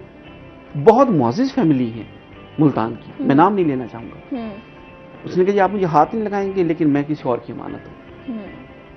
यही लड़की अपने वालिदैन को भी कहती रही है कि मैंने शादी यहाँ नहीं करनी, लेकिन अच्छा। वालिदैन ने कहा कि ये अच्छा रिश्ता है, डॉक्टर हैं, फलां हैं और ये वो। तो यहाँ कहीं आपको नहीं लगता कि थोड़ा सा पेरेंट्स को भी रोल प्ले करना था कि अगर बच्ची नहीं मान रही? देखिए लड़की जो पसंद करके लाती है ना वो सिर्फ एक खास पर्सपेक्टिव में लड़के को पसंद करके लाती है, ना वो उसका बैकग्राउंड देखती, ना वो उसकी कास्ट देखती है, ना वो उसका स्टैंडर्ड देखती है। ये तमाम चीजें जो है ना, ये जब आप शादी करते हैं तो ये बुनियादी जरूरियात हैं। देखिए अगर बच्ची खाएगी कहां से? अगर उसने माँ बाप से ही लेके खाना है तो फिर माँ बाप क्यों उसकी शादी करेंगे? लेकिन लड़के भी बाज़ का झूठ बोल रहे होते हैं अपने आप को। उन्होंने अभी एक मेरे पास केस आया जिसमें ब्रेकअप का केस था, उसमें लड़के ने अपने आप को कहा कि मैं बिजनेस करता हूं इंपोर्ट एक्सपोर्ट का, तो पता ये चला कि वो खैबर पख्तूनख्वा का लड़का है और वो वहां से ना लाट में जुराबें उठा के लाता है और ये पठानों को देता है। ये तो वही इंपोर्ट एक्सपोर्ट हो गया। तो वो मैंने कहा खुदा का खौफ करो यार को। कहती नहीं सर, वो कहते मेरा बिजनेस है, कहते वो जुराबें लेके आता है वहां से होलसेल लाता है और यहाँ डिस्ट्रीब्यूट करता है। मैंने कहा किन को डिस्ट्रीब्यूट करता है? ठीक है, ये पेरेंट्स चीजें सोचते हैं अपने बच्चों के लिए कि अच्छी जिंदगी गुजारें आगे जाके, शायद हमसे जब यहाँ हम लोगों ने इसको दिया ना जो चीजें उससे ज्यादा बेहतर गुजारे। लेकिन अगर वो बच्ची वहां जाके खुश भी नहीं रहती तो फिर वो ये बच्ची कहती है कि अगर मैं खुश नहीं रहूंगी तो मैं उन चीजों को क्या करूंगी? देखिए मैं आपको बताऊं, ये जो लड़की सोचती है ना, ये लड़की सोचती है 1.5 घंटे का सोच, आधे घंटे की सोच। देखिए ये जो मोहब्बत के अंदर इंटीमेसी है, औरत को सिवाय इंटीमेसी की और महबूब से क्या लालच है? कोई लालच नहीं है। उसको उसके साथ कंपनी करना पसंद है। ये इंटीमेसी का टाइम कितना है? ये 1.5 से 2 घंटे का टाइम नहीं है। लड़का जॉब करेगा, सुबह 7 बजे उठेगा और शाम 5 बजे घर आएगा। वो 11 बजे सोएगा, सुबह 6 बजे उठेगा। इस टाइम में तो ना लड़का उसके पास है ना लड़की, एक दूसरे के करीब ही नहीं है। इंटीमेसी का टाइम मिलता है उनको 1.5 घंटे का, 2 घंटे का। इस 2 घंटे के लिए वो 22 घंटे जो स्पेंड करने हैं, उसके लिए मामला कहां से आएंगे? अच्छा घर चाहिए, अच्छी गाड़ी चाहिए। आपने सोसाइटी में अगर रहना है तो आपको मौजूद तरीके से रहना है, आपको खानदान में आना जाना है। देखिए उस 2 घंटे पे लाइफ नहीं गुजरती। मैं बच्चियों को यही समझाता हूं कि बच्चे देखो उस 2 घंटे के लिए अपने बाकी 22 घंटे बर्बाद ना करें। ये देखिए एक शख्स मोहब्बत कहते हैं, लड़कियां कहती हैं, पुराने जमाने में होता था कि लड़कियां ये कहती थी कि हम चटनी खा लेंगे और हम गुजारा कर लेंगे। लेकिन आजकल की लड़की चटनी क्या, माइंडसेट चेंज है, वो नहीं है। आजकल की लड़की गुजारा नहीं करती। तो मैं इसलिए कहता हूं कि बर्बाद होकर, इमोशनली डिस्टर्ब होके, तबाह होके वापस आने से बेहतर है कि आप कंट्रोल कर लें और अपने आप को बचा लें। देखिए मोहब्बत कभी भी की जा सकती है, मोहब्बत का कोई टाइम फ्रेम नहीं है। और ये बात दुनिया की सबसे बड़ी झूठी बात है कि मोहब्बत एक दफा होती है और जो एक दफा पसंद आ जाए उसके अलावा कभी। मैं आपको सैकड़ों एग्जाम्पल दे सकता हूं मेरे क्लाइंट्स की। यही सीट पे बैठ के भी बहुत से लोगों ने कहा कि मोहब्बत एक दफा होती है। कुछ झूठ लोग बोलते कहते हैं कि मोहब्बत, जैसे आप कह रहे हैं कि नहीं एक दफा नहीं होती मोहब्बत। तो मैं गिनवा दूं आपको। देखिए सबसे पहले बच्चा जो है ना वो अपनी माँ से मोहब्बत करता है। उसको पता चलता है कि दूध उसको माँ देती है। जब वो बच्चा थोड़ा सा बड़ा होता है उसको पता चलता है कि पैसे बाप देता है, बाहर बाप लेके जाता है, तो वो बाप से मोहब्बत करना शुरू कर देता है लड़का लड़की।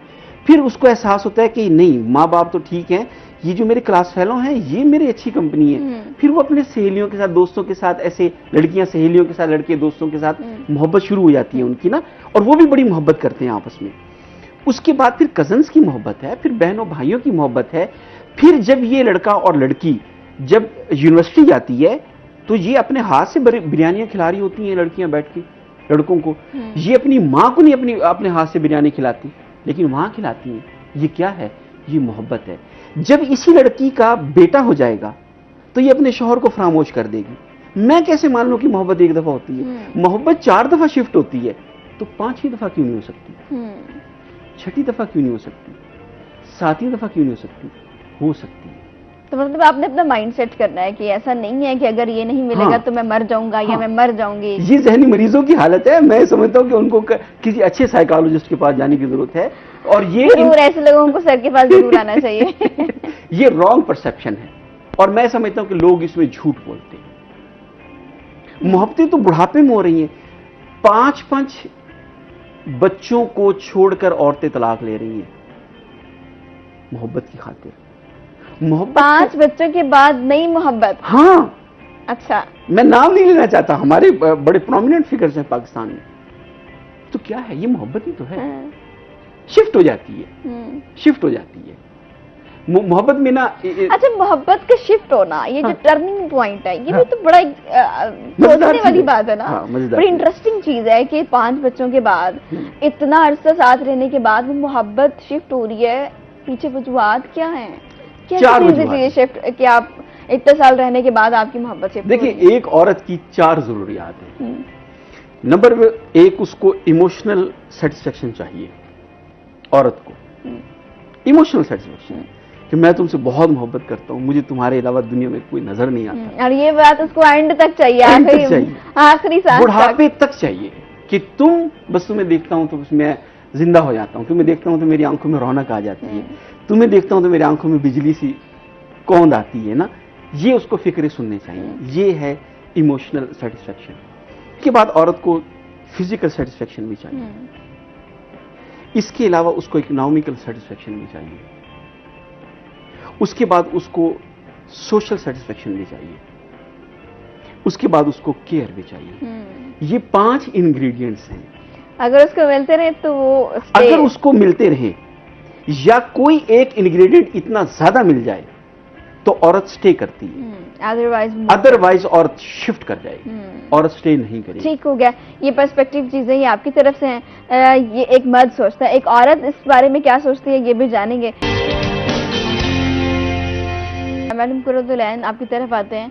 हमने पहले बात की इस रिलेशनशिप के हवाले से।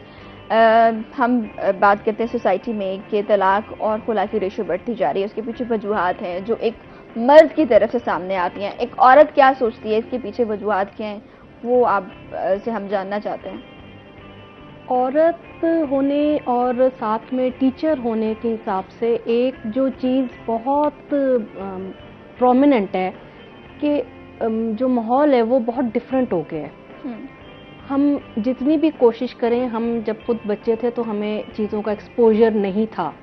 हमारे लिए बहुत कम रिसोर्सेज थी जिनसे हमें इर्द गिर्द की चीज़ों का पता चलता था। तो जो पेरेंट्स बताते थे वही सही होता था। अब बच्चों के पास रिसोर्सेज इतने आ गए हैं कि वो क्रॉस क्वेश्चनिंग करते हैं पेरेंट्स से हर बात पे।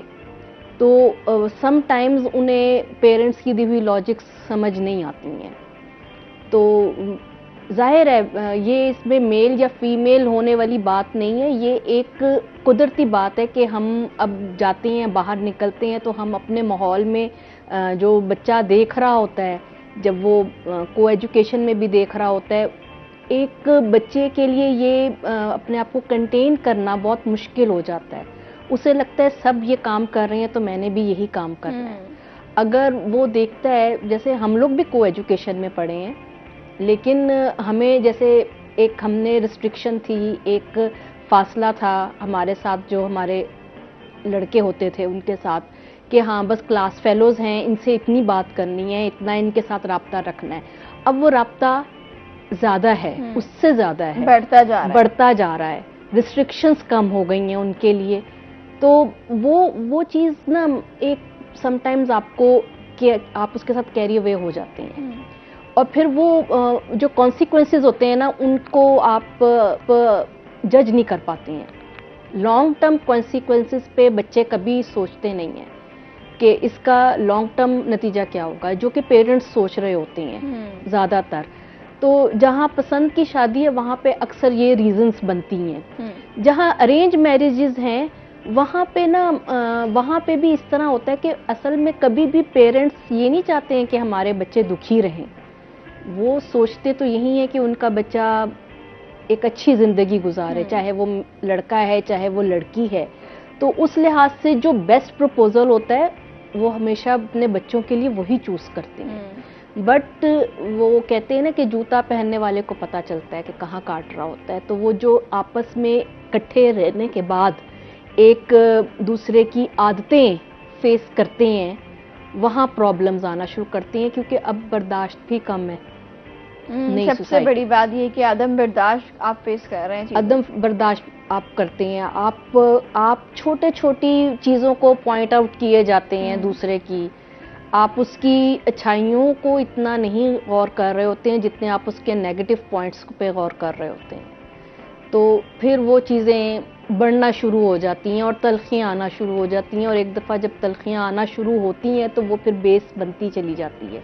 और वही बात है जैसे डॉक्टर साहब ने कहा है कि उसमें आपकी हर तरह की वो जो 5 इन्होंने बताए हैं कि फाइनेंशियल भी होना चाहिए, इमोशनल भी होना चाहिए, फिजिकल भी होना चाहिए, सारी चीज़ दोनों तरफ से, मेल को भी और फीमेल को भी, वो जब तक पूरी नहीं होती हैं तब तक चीज़ें सही आपस में चलती नहीं हैं, और वो फिर नतीजा एंड जो है ना वो डिवोर्स पे आता है।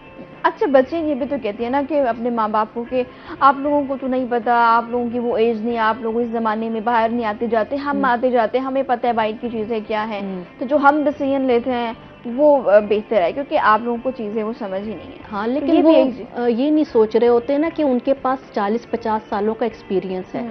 बेशक उनके ज़माने में एडवांसमेंट नहीं थी, लेकिन वो उस माहौल को चेंज होते हुए देख रहे हैं।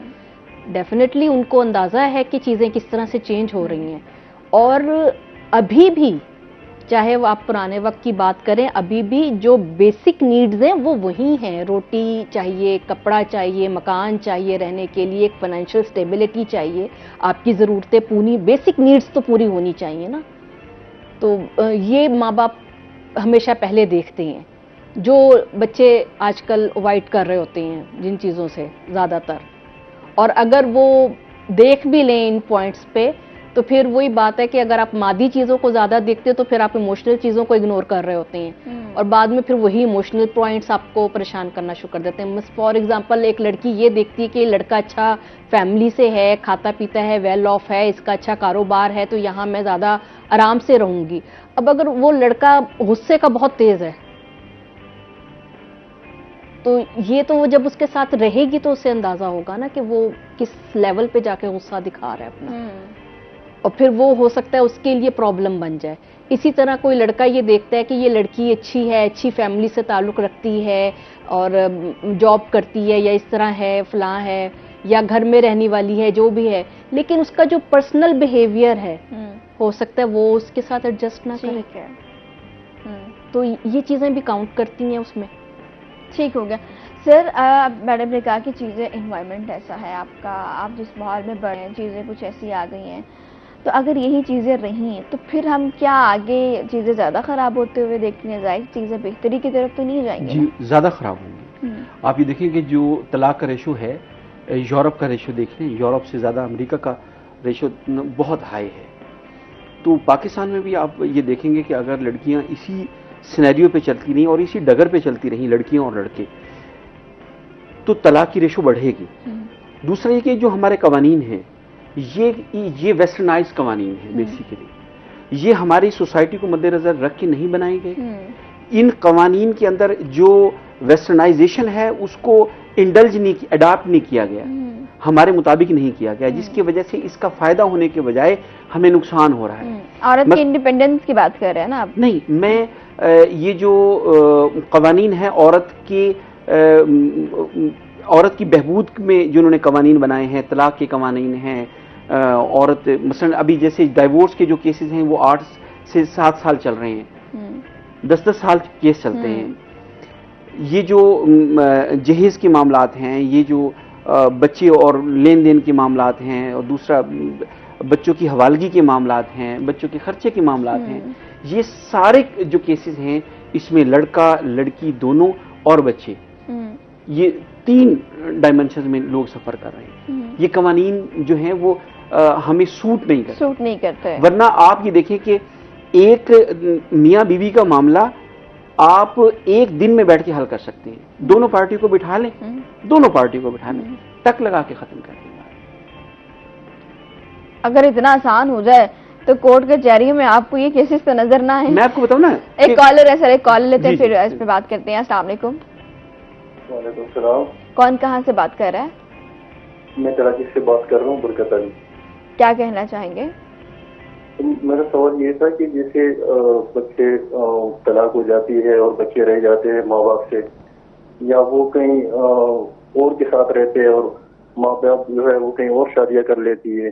काफी हम लोग देख के ऐसे ही होता है कि वो यानी कि बच्चे रह जाते हैं, तो उनके एनआईसी का थोड़ा सा वो मसला आ जाता है बीच में कि एनआईसी किस हिसाब से बनाई जाएगी। तो उसका कोई ऐसे तरीकाकार हो कि बच्चों के लिए आसानी हो तो बता सकते हैं।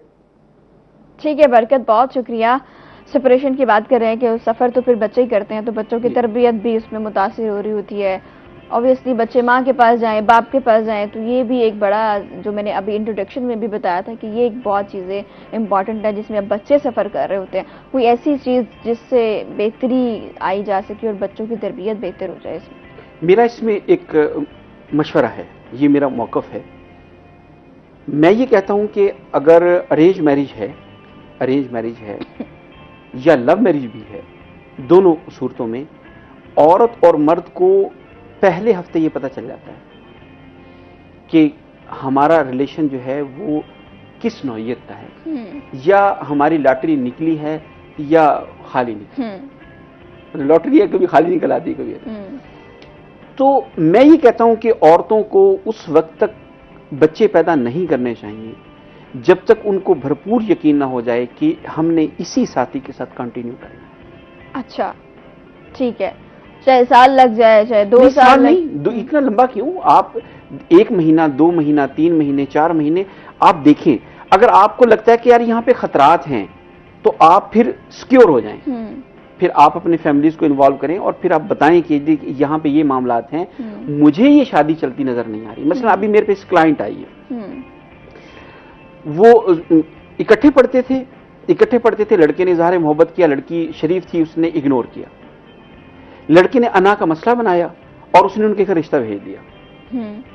बड़ी आउट ऑफ कॉस्ट शादी हुई और निकाह रजिस्टर नहीं करवाया। अच्छा, निकाह रजिस्टर ना हुआ, उन्होंने कहा जी आप निकाह कर लें। निकाह हो गया, लड़का और लड़की, उसने लड़के ने मजबूर किया कि भाई तुम मेरी शरण बीवी हो और तुम हमारे घर आना जाना शुरू कर दो। लड़की अब लड़के के घर आना जाना शुरू हो गई। 1.5 साल हो गया, रुखसत ही नहीं कर रहे। अभी उन्होंने कहा कि जी हम आपको डिवोर्स कर रहे हैं। इसमें सिर्फ लड़के ने उस लड़की को हासिल करना था और उसने निकाह का तरीका इख्तियार किया। ये मैं आपको यही समझा रहा हूं कि ये जो को एजुकेशन के अंदर हमारे बच्चे और हमारी बच्चियां बहुत अजीब किस्म के मसाइल फेस कर रहे हैं और इसमें वालिदैन बिल्कुल लाइल्म है, क्योंकि ना बच्चे अपने वालिदैन से जिक्र करते हैं, ये अपनी सहेलियों से, अपने दोस्तों से काउंसलिंग करवाते हैं, अपने उनसे मशवरे करते हैं, फिर वो लड़कियों के जितने माइंड सेट हैं उतना ही मशवरा दे देती हैं। तो उस वजह से ये मसले जो है ना, ये सुलझने के बजाय ये मसले बढ़ते हैं। अब आप ये देखिए, दोनों फैमिलीज अब जब लड़के वालों से बात की गई तो लड़के वालों ने ये कहा कि हमें तो लड़का मजबूर करके लाया था, हमें तो यहाँ, हम तो विलिंग ही नहीं है इस जगह पे शादी करने के लिए। अब ये बताएं क्या शादी कंटिन्यू होगी? बिल्कुल नहीं हो सकती। इसमें ज्यादातर पेरेंट्स का भी है कि पेरेंट्स भी रोल प्ले करें। बच्चे यूनिवर्सिटी जा रहे हैं, कॉलेज जा रहे हैं, क्या करते हैं, उनकी कंपनी क्या है, कहाँ पर आते जाते हैं, तो पेरेंट्स को भी अपना रोल प्ले करना है उसमें। ऐसे कि या वालिदैन उनकी तरबियत करके भेजे या शादी करके भेजे, 2 काम है। तीसरा, आप उसको स्पेयर ना भेजें। मैं बच्चों को, वालिदैन को एडवाइस करूंगा कि वो अपने बच्चों को खाली ना भेजें। ठीक है, इस पे मजीद बात करते हैं क्योंकि ये एक थोड़ा वास्ट टॉपिक है।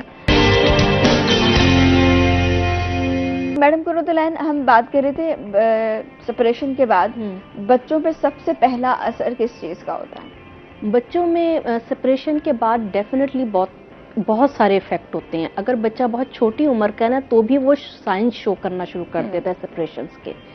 तो इवन हम, क्योंकि एज ए मदर भी हम बच्चों को ऑब्जर्व करते हैं और एज ए टीचर भी हम ऑब्जर्व करते हैं, तो वो अगर मदर हो के भी वो अपने बच्चे की उन साइंस को जो वो एंजाइटी में शो करता है नहीं देख रही हैं और या उसे इग्नोर कर रहे हैं, तो ये हमारी लापरवाही होती है।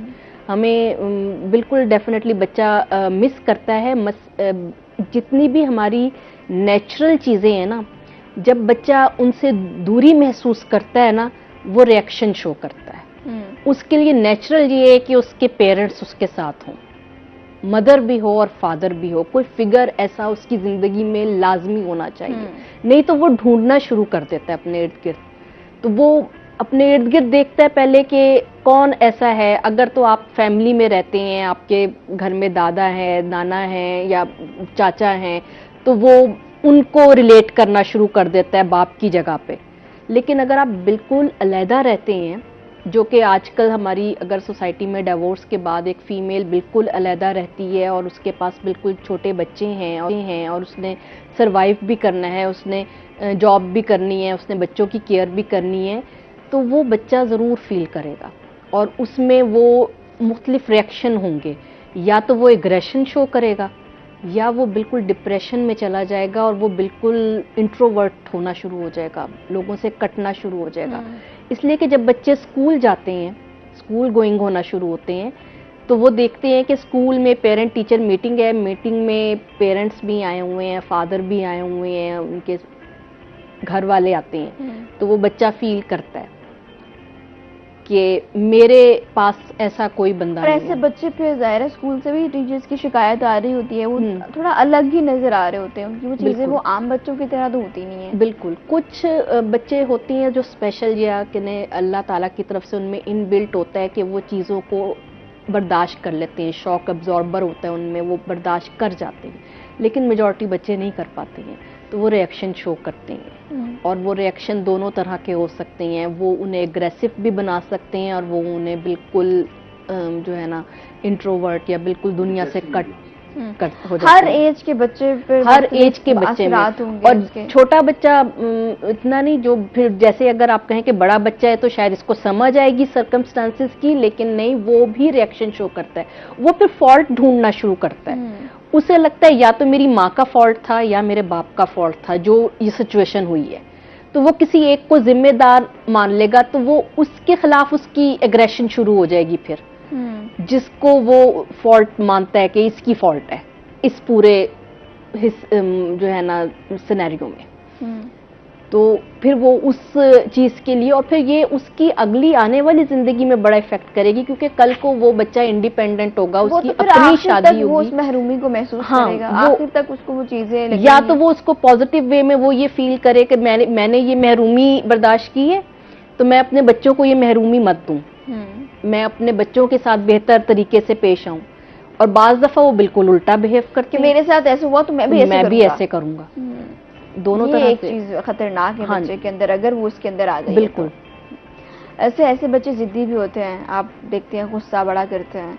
अगर उनके अंदर ये नेगेटिव चीज आ गई है कि मैंने बदला लेना है, मुझे ये चीजें नहीं मिली तो मैं भी नहीं करूंगा, तो ऐसे बच्चों की तरबियत की क्या ही बात करें। वो तो बड़ा होकर माशरे के लिए एक बोझ बन जाएगा, वो तो सोसाइटी में मूव होने के काबिल ही नहीं है। ऐसे ही है कि हमारे जो ये कम्प्लेक्सेस हैं बुनियादी तौर पे, ये बच्चे अपने कम्प्लेक्सेस को रिजॉल्व नहीं करते। इसमें लाजमी नहीं है कि डिवोर्स होने वाले मामला नहीं हो। बाज़ पेरेंट्स ऐसे हैं कि जिनके अंदर लड़ाई, रात दिन लड़ाई रहती है, उनके बच्चे भी सेम ऐसे डिस्टर्ब रहते हैं, उनके अंदर भी कम्प्लेक्स रहता है। या बाज़ बच्चे वालिदैन हैं अपने बच्चों को वो इतना तवज्जो नहीं दे पाते, वो बच्चे भी कम्प्लेक्स रहते हैं। तो ये जो कम्प्लेक्स बच्चा है, ये जब कम्प्लेक्स नौजवान में कन्वर्ट होता है, और ये कम्प्लेक्स नौजवान जब एक मैरिड लाइफ में जाता है, तो ये अपनी बीवी को डिस्टर्ब करता है। ये वो अपना कम्प्लेक्स जो है वो वहां निकालता है, जिसकी वजह से बहुत सारे घरों के अंदर फसाद और गैर यकीनी सूरत हाल रहती है। तो ये कम्प्लेक्स लड़के का हो या लड़की का हो, ये मैं ये कहता हूं कि ये जरूर रिजॉल्व होना चाहिए। और इसके लिए सबसे अच्छी जगह है कि आप इस बच्चों को रेगुलर काउंसलिंग करवाएं उनकी, और इनके जो कैरियर काउंसलिंग है उसके ऊपर बड़ा फोकस हो। अगर इन बच्चों का कैरियर बन जाए तो थोड़ी सी महरूमी दूर हो जाती है। फिर ये कि अगर इनकी शादियां अच्छी जगहों पे हो जाएं तब इनकी महरूमी थोड़ी दूर हो जाती है। ये 2 स्टेप और आगे हैं, जिनकी एक महरूमी इनकी आ गई ना वालिदैन की तरफ से, इस महरूमी को कवर कर सकता है इनका इकोनॉमिक स्टेटस, इनकी अच्छी जॉब हो जाए, अच्छे कारोबार हो जाए, इन लड़कियों की लड़कों की अच्छी जगह पर शादियां हो जाएं, फिर बीवियां और इनके शौहर अच्छे हों जो आपस में प्यार मोहब्बत से रहें, तो ये आहिस्ता आहिस्ता इनका कम्प्लेक्स दूर हो जाता है। अगर ये ऐसा सिचुएशन ना हो, आगे भी हालात साजगार ना हो, तो ये कम्प्लेक्स जो है ये मरते दम तक साथ रहता है। ठीक हो गया। अच्छा, ऐसी सूरत हाल भी होती है कि अगर सेपरेशन हो जाती है तो वो कहते हैं कि बच्चे हमारे मुतासिर ना हो, तो वो बच्चों से वो चीज़ को छुपाते हैं एक सर्टेन एज तक कि बच्चा उसके बाद तो ज़ाहिर है उसको समझ आ ही जाएगी। तो क्या ये चीज़ बेहतर है कि बच्चों को वक्त पे बता दिया जाए या फिर छुपा लिया जाए एक सर्टेन एज तक? नहीं, छुपाया नहीं जा सकता। छुपाया इसलिए नहीं जा सकता कि माँ बाप छुपाएंगे, बच्चे अपने कजन से, मोहल्लेदारों से जब बात करेंगे तो कहीं ना कहीं बच्चे जो है ना वो बच्चों को बता देते हैं कि आपकी अम्मी को डाइवोर्स हुई हुई है, आपको बता नहीं रही। तो बताना जरूरी है बच्चों को ये समझाना जरूरी है कि ये नॉर्मल है, अब हम ऐसे हैं और हाँ अब हम ऐसे रहेंगे। बच्चों को ये एक्सेप्टेबिलिटी उनके अंदर पैदा करनी चाहिए कि जैसे आप ये देखिए कि जब हम साइकोलॉजिस्ट ट्रेन करते हैं किसी शुगर पेशेंट की, जब हम टांग कटती है तो साइकोलॉजिस्ट उसको जहनी तौर पे तैयार करता है कि देखिए 2 रास्ते हैं, एक रास्ता तो ये है कि आप मर जाएं, दूसरा ये कि आप जिंदा रहें, आप बगैर टांग के जिंदा रहें, तो ये ज्यादा बेहतर है आपके लिए कि आप बगैर टांग के जिंदा रहें। तो वो जो तैयार करना है जहनी तौर पे, ये इन बच्चों को तैयार करना है कि बेटा आपके अब्बू अब वो नहीं रहे आपके पास तो कोई मसला नहीं, मैं आपके साथ हूं, मैं आपको पालूंगी और आपको एक अच्छा माशरे का कामयाब फर्द बनाऊंगी। और लेकिन उसको वालिदैन आपस में अगर बच्चे बाप के पास हैं या माँ के पास हैं, व्हाटसोएवर किसी के पास भी हो, इनको मिलना आपस में जरूर चाहिए बच्चों को, वालिदैन के साथ, दोनों के साथ मिलना चाहिए, पाबंदी नहीं होनी चाहिए। आमतौर पे औरत जो है, अगर औरत के पास बच्चे होंगे तो वो अपने शौहर के खिलाफ उकसाती है कि तुम्हारे अब्बू जो है वो जहनी मरीज थे, तुम्हारे अब्बू जो है वो जालिम थे, मारते थे, तुम्हारे अब्बू नशा करते थे, तुम्हारे अब्बू गलत काम करते थे। तो वो बाप की तरफ से नफरत डालती है, जो कि मैं समझता हूँ कि वो नहीं डालनी चाहिए। इसी तरीके से अगर बाप के पास बच्चे हैं तो वो कहता है तुम्हारी माँ का करैक्टर खराब था, तुम्हारी माँ अच्छी नहीं थी, आदत ठीक नहीं थी, या ये अच्छा बड़ा, तो 1000 बहाने होते हैं। तो मैं ये समझता हूँ कि सेपरेशन अव्वल तो अल्लाह ना करे कहीं हो, लेकिन जाहिर है सोसाइटी है, होनी होती है, कुछ चीज़ें ऐसी होती है कि जहाँ पे गुजारा नहीं होता। तो उसमें यह है कि वही मेरा पहला स्टेप कि औरत को पता होता है कि मैं इस मर्द के साथ रह नहीं सकती। जब औरत को यह पता है कि मैं इस मर्द के साथ गुजारा नहीं कर सकती तो वो उसके साथ बच्चे पैदा क्यों कर रही है? उसको वो कंसीव करने का जो प्रोसेस है वो उसको लंबा कर दे। अगर 6 महीने तक आपसे डिसाइड नहीं हो रहा तो आप इस प्रोसेस को 1 साल तक ले जाएं। 1 साल तक आप अपना बच्चा ना करें और 1 साल तक उस मर्द को ऑब्जर्व करें और उस फैमिली को ऑब्जर्व करें कि क्या मैं इस फैमिली में रह सकती हूं। 1 साल में अगर आपको लगता है कि मैं इस फैमिली के साथ गुजारा नहीं करती तो क्विट करें, खुला लें और बड़ी आराम से अपने नई जगह शादी कर लें। बच्चे से पहले इजी हो जाएगा, बच्चे अगर हो गए तो बहुत मसला है। ठीक है, एक कॉलर हमारे साथ है। अस्सलाम वालेकुम। कौन बात कर रहा है, कहाँ से बात कर रहा है? बात कर रहा हूँ। जी शकूर, क्या कहेंगे? डॉक्टर मुजफ्फर साहब बड़ी खूबसूरत बात, तो एक सेम ऐसा ही केस जिसके बारे में वो भी डिस्कशन कर रहे हैं कि ये जो सेपरेशन है बच्चों और पेरेंट्स के दरमियान, जब सेपरेशन होती है तो बच्चा जो होता है वो फुटबॉल बन जाता है, इधर का रहता है ना उधर का। तो सेम इस टाइप का केस हमारे बहुत क्लोज है कि शादी हुई, पढ़े लिखे दोनों कपल है, मास्टर्स किया हुआ है लड़के और जो उसकी मिसेज है उसने भी मास्टर्स MSc की हुई है, वो टीचर है। तो मामूली सी बात में झगड़ा हुआ और वो जो लड़की है वो अपने पेरेंट्स की तरफ चली गई। तो बड़ी कोशिशें हुई, अब 9-10 माह हो गए, भाई ठीक है, अल्लाह ने बड़ा खूबसूरत पहला सा बेटा भी इतना किया। तो समझाने के बावजूद उनका ईगो और अपनी उस पर कायम है, जैसे डॉक्टर साहब कह रहे हैं कि वो फिर जो वो जब पेरेंट्स को क्या बताएं, उनके पास रीजन तो नहीं होता, ये कहेंगे कि ये इस प्रॉब्लम है या मेंटली है या गुस्सा कर रहा है या मैं सेटिस्फाई नहीं हूँ। तो वो जो बच्चा है जो रह जाता है, जिसने अगर 4-5 साल अकॉर्डिंग टू लॉ 7 साल तक तो वो मदर के पास रहेगा, उसकी पर्सनैलिटी में बहुत बहुत सा जो है ना एक गैप रह जाएगा। इस सिलसिले में आप डॉक्टर साहब ने अच्छी बात की, 1-2 साल उनको देखना चाहिए कि भाई हम अपने बच्चे की खातिर वापस आ जाए और ये देखें इससे बच्चा सफर कर रहा है। तो मैं समझता हूँ मेल और फीमेल दोनों को ईगो अपनी इस तरह कायम नहीं करनी चाहिए जिससे उनके आने वाली जनरेशन जो है वो खराब हो जाए।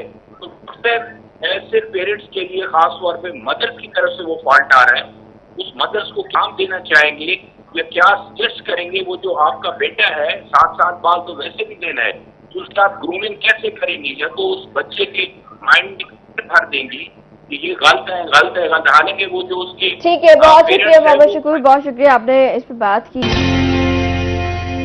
मिस खुरतुलैन, अगर सेपरेशन हो जाती है बच्चे उसके बाद माँ दूसरी शादी कर लेती है या बाप दूसरी शादी कर लेता है, तो बच्चों का उन माँ बाप के साथ, जो सौतेले माँ बाप आए उनके साथ अपना ताल्लुक कैसे बेहतर बनाना है या उन पेरेंट्स को अपने बच्चों के साथ कैसे अटैच करवाना है?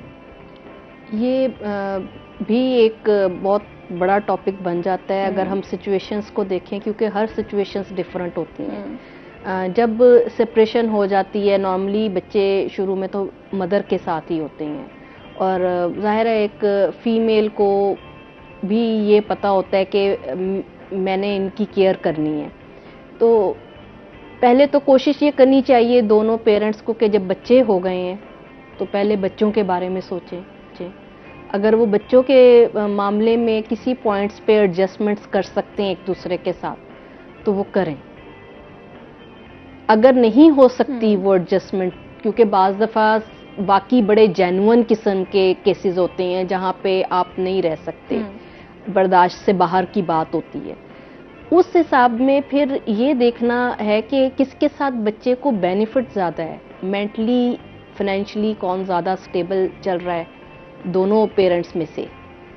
और जब अगर मदर बेहतर है, दूसरी शादी करना और दूसरी शादी के बाद फिर और कॉम्प्लिकेशंस शुरू हो जाती हैं, तो फिर या तो वो उन्हें सिंगल हैंडेडली, मेरा अपना पर्सनल ओपिनियन है, मैं ये नहीं कहती कि दूसरे ज़रूर यही करें, लेकिन मेरा अपना पर्सनल यही ख्याल है कि फिर वो एज ए मदर या एज ए फादर का तो मैं नहीं कहती, क्योंकि वहाँ उसको और भी चीज़ें मिल सकती हैं, जैसे बच्चों की रिलेशनशिप्स आ जाते हैं, फुप्पो आ जाती हैं, खालाएँ आ जाती हैं, मामू आ जाते हैं, वो भी एक फैमिली का हिस्सा होते हैं और वो सपोर्ट करते हैं एक दूसरे को नॉर्मली फैमिलीज में जी। लेकिन अगर वो शादी करती हैं ना तो फिर वो जो दूसरा बंदा है उसके लिए भी एक बड़ी आजमाइश है। यानी अगर वो मेल है जिसने एक तलाकी याफ्ता से बच्चे वाली खातून से शादी की है या वो फीमेल है, तो उसने उन बच्चों के साथ कैसे डील करना है। जाहिर है बच्चा पहले शुरू में उसको अपना वो नहीं देगा, बच्चे के साथ प्यार से आप पेश आओगे तो बच्चा आपके साथ रिस्पॉन्स करेगा। अगर छोटा बच्चा है वो जल्दी अटैच हो जाते हैं, वो जल्दी चीज़ों को एक्सेप्ट कर लेते हैं, लेकिन जो ज़रा बड़ा होता है उसको डील करना थोड़ा सा मुश्किल हो जाता है, थोड़ा टाइम चाहिए होता है। लेकिन अगर आप टाइम दें और पॉजिटिव तरीके से उसके साथ चलें तो हो सकता है वो एडजस्टमेंट हो जाए। लेकिन अभी क्योंकि हमने ऑब्जर्व किया है कि समटाइम्स जो इस तरह के पेरेंट्स होते हैं जो दूसरे फादर या दूसरी मदर्स होते हैं वो एक्सेप्ट नहीं करते दूसरे की औलाद को। वो या तो उस फीमेल को कहते हैं कि ये बच्चे तुम अपने साथ ना लाओ, तो भी बच्चे का नुकसान है जाहिर है। और अगर वो मेल है तो वो मतलब वो जो दूसरी माँ है उस बच्चे की, हो सकता है बाप के साथ ने वो इस तरह ना शो करे लेकिन बाद में वो बच्चे के साथ इतना अच्छा रवैया ना रखे, तो वो भी बच्चे को मेंटली डिस्टर्ब भी करेंगे। जाहिर है बच्चा डिप्रेशन में है, बच्चा एक एग्रेशन भी देख रहा है, बच्चा माहौल का चेंज भी देख रहा है, वो बार बार कंपेयर भी करेगा कि अगर मैं अपने ओरिजिनल पेरेंट्स के साथ होता तो मैं ऐसे होता, ये सब चीज़ें वो कंपेयर करेगा। तो उसको जितना नॉर्मलाइज आप रखने की कोशिश करेंगे, नॉर्मल बिहेवियर के साथ उसके साथ चलने की कोशिश करेंगे, उतना ही उसमें वो सही तरीके से एडजस्ट करेगा। वरना जाहिर है वो दोनों कंडीशंस जो है ना वो बच्चे के लिए नुकसानदेह साबित होंगी। ठीक हो गया। मुझे तो इस पूरे प्रोसेस में चीज़ें कुछ बेहतरी की जानिब तो नहीं लग रही है। अगर सेपरेशन हो जाती है तो मेरे ख्याल में वो बच्चा एंड तक सफ़र करता है, क्योंकि आजकल की सोसाइटी भी ऐसी है, अगर पेरेंट्स नई शादी कर लेते हैं तो आगे नहीं एक्सेप्टेंस होती है। फिर सबसे इम्पॉर्टेंट चीज़ जो कि हमारे कानून में भी है कि अगर माँ के पास है वो बच्चा, माँ आगे शादी कर रही है तो फिर वो नानी के पास चला जाएगा, नहीं तो अगर नानी नहीं है तो वो दादी के पास चले जाएगा, फिर चौथे नंबर पे बाप की बारी आती है कि वो बाप के पास जाएगा। तो थोड़े से मुझे ये भी एक साइकिल डिस्टर्ब नज़र आता है कि ऐसी सूरत में बच्चा वो चीज़ें तो नहीं अडॉप्ट कर सकता ना जो उसके अपने माँ बाप उसको दे सकते हैं। तो उस बच्चे को सोसाइटी में बेहतर परफॉर्म करने के लिए हमें क्या चीज़ें उसके साथ करनी है? मैंने शुरू में मैंने यही बात की कि हमारे जो कवानीन हैं वो ये वेस्ट की कवानीन है, हमारे सोसाइटी ये कल्चर से रिलेटेड नहीं है। देखिए हमारे यहाँ फुप्पो बच्चे पालती हैं, खाला बच्चे पालती हैं, मामू बच्चे पालते हैं, आम तौर पे पालते हैं, ये कोई इतनी बड़ी बात नहीं है। अगर सेपरेशन हो जाती है, अव्वल तो होनी नहीं चाहिए, लेकिन बाज़ औक़ात ये है कि कोई ऐसा सीक्वेंस है जिसमें बिल्कुल एडजस्टमेंट नहीं हो सकती तो फिर अलग हो जाना चाहिए। अलग होने के बाद ये मेरा जो मौक़िफ़ है वो ये है कि बच्चे वालिद के पास होना ज़रूरी है, वालिद के पास होने चाहिए बच्चे। अच्छा, वालिद के पास होना चाहिए। बल्कि इससे पहले भी एक हाल है, मसलन अगर शौहर जो है वो डाइवोर्स कर रहा है तो दो फैमिलीज बैठें और शौहर को ये कहा जाए, आमतौर पे शौहर को लड़की वो पसंद नहीं है जिसकी वजह से डाइवोर्स का सिलसिला बनता है, या लड़की को वो लड़का पसंद नहीं होता, तो कोशिश करें कि आप दोनों फैमिलीज बैठ के इसको डाइवोर्स ना होने दें। अब लड़की के लिए तो इजाज़त है नहीं, इस्लाम में इजाज़त नहीं है, ज़ाहिर है मैं वहाँ पे खामोश हूँ, लेकिन मर्द के लिए इजाज़त है कि वो शादी कर सकता है। मर्द दूसरी शादी कर ले, इसको भी खर्चा दे, इसको भी ओन करे, ताकि तो ये एक हल है, इस पर अगर सोचा जाए तो बेहतर हो सकता है। बाकी बेहतर फैसला तो वो पेरेंट्स ही कर सकते हैं जिनके बच्चों ने सफर करना है, इससे बेहतर चीज तो और कोई नहीं हो सकती ना। आप मैं बैठ के तो उसका डिसीजन नहीं कर सकते। Sir thank you very much, बहुत शुक्रिया आपने वक्त दिया। मैडम आपका भी बहुत शुक्रिया कि आपने वक्त दिया।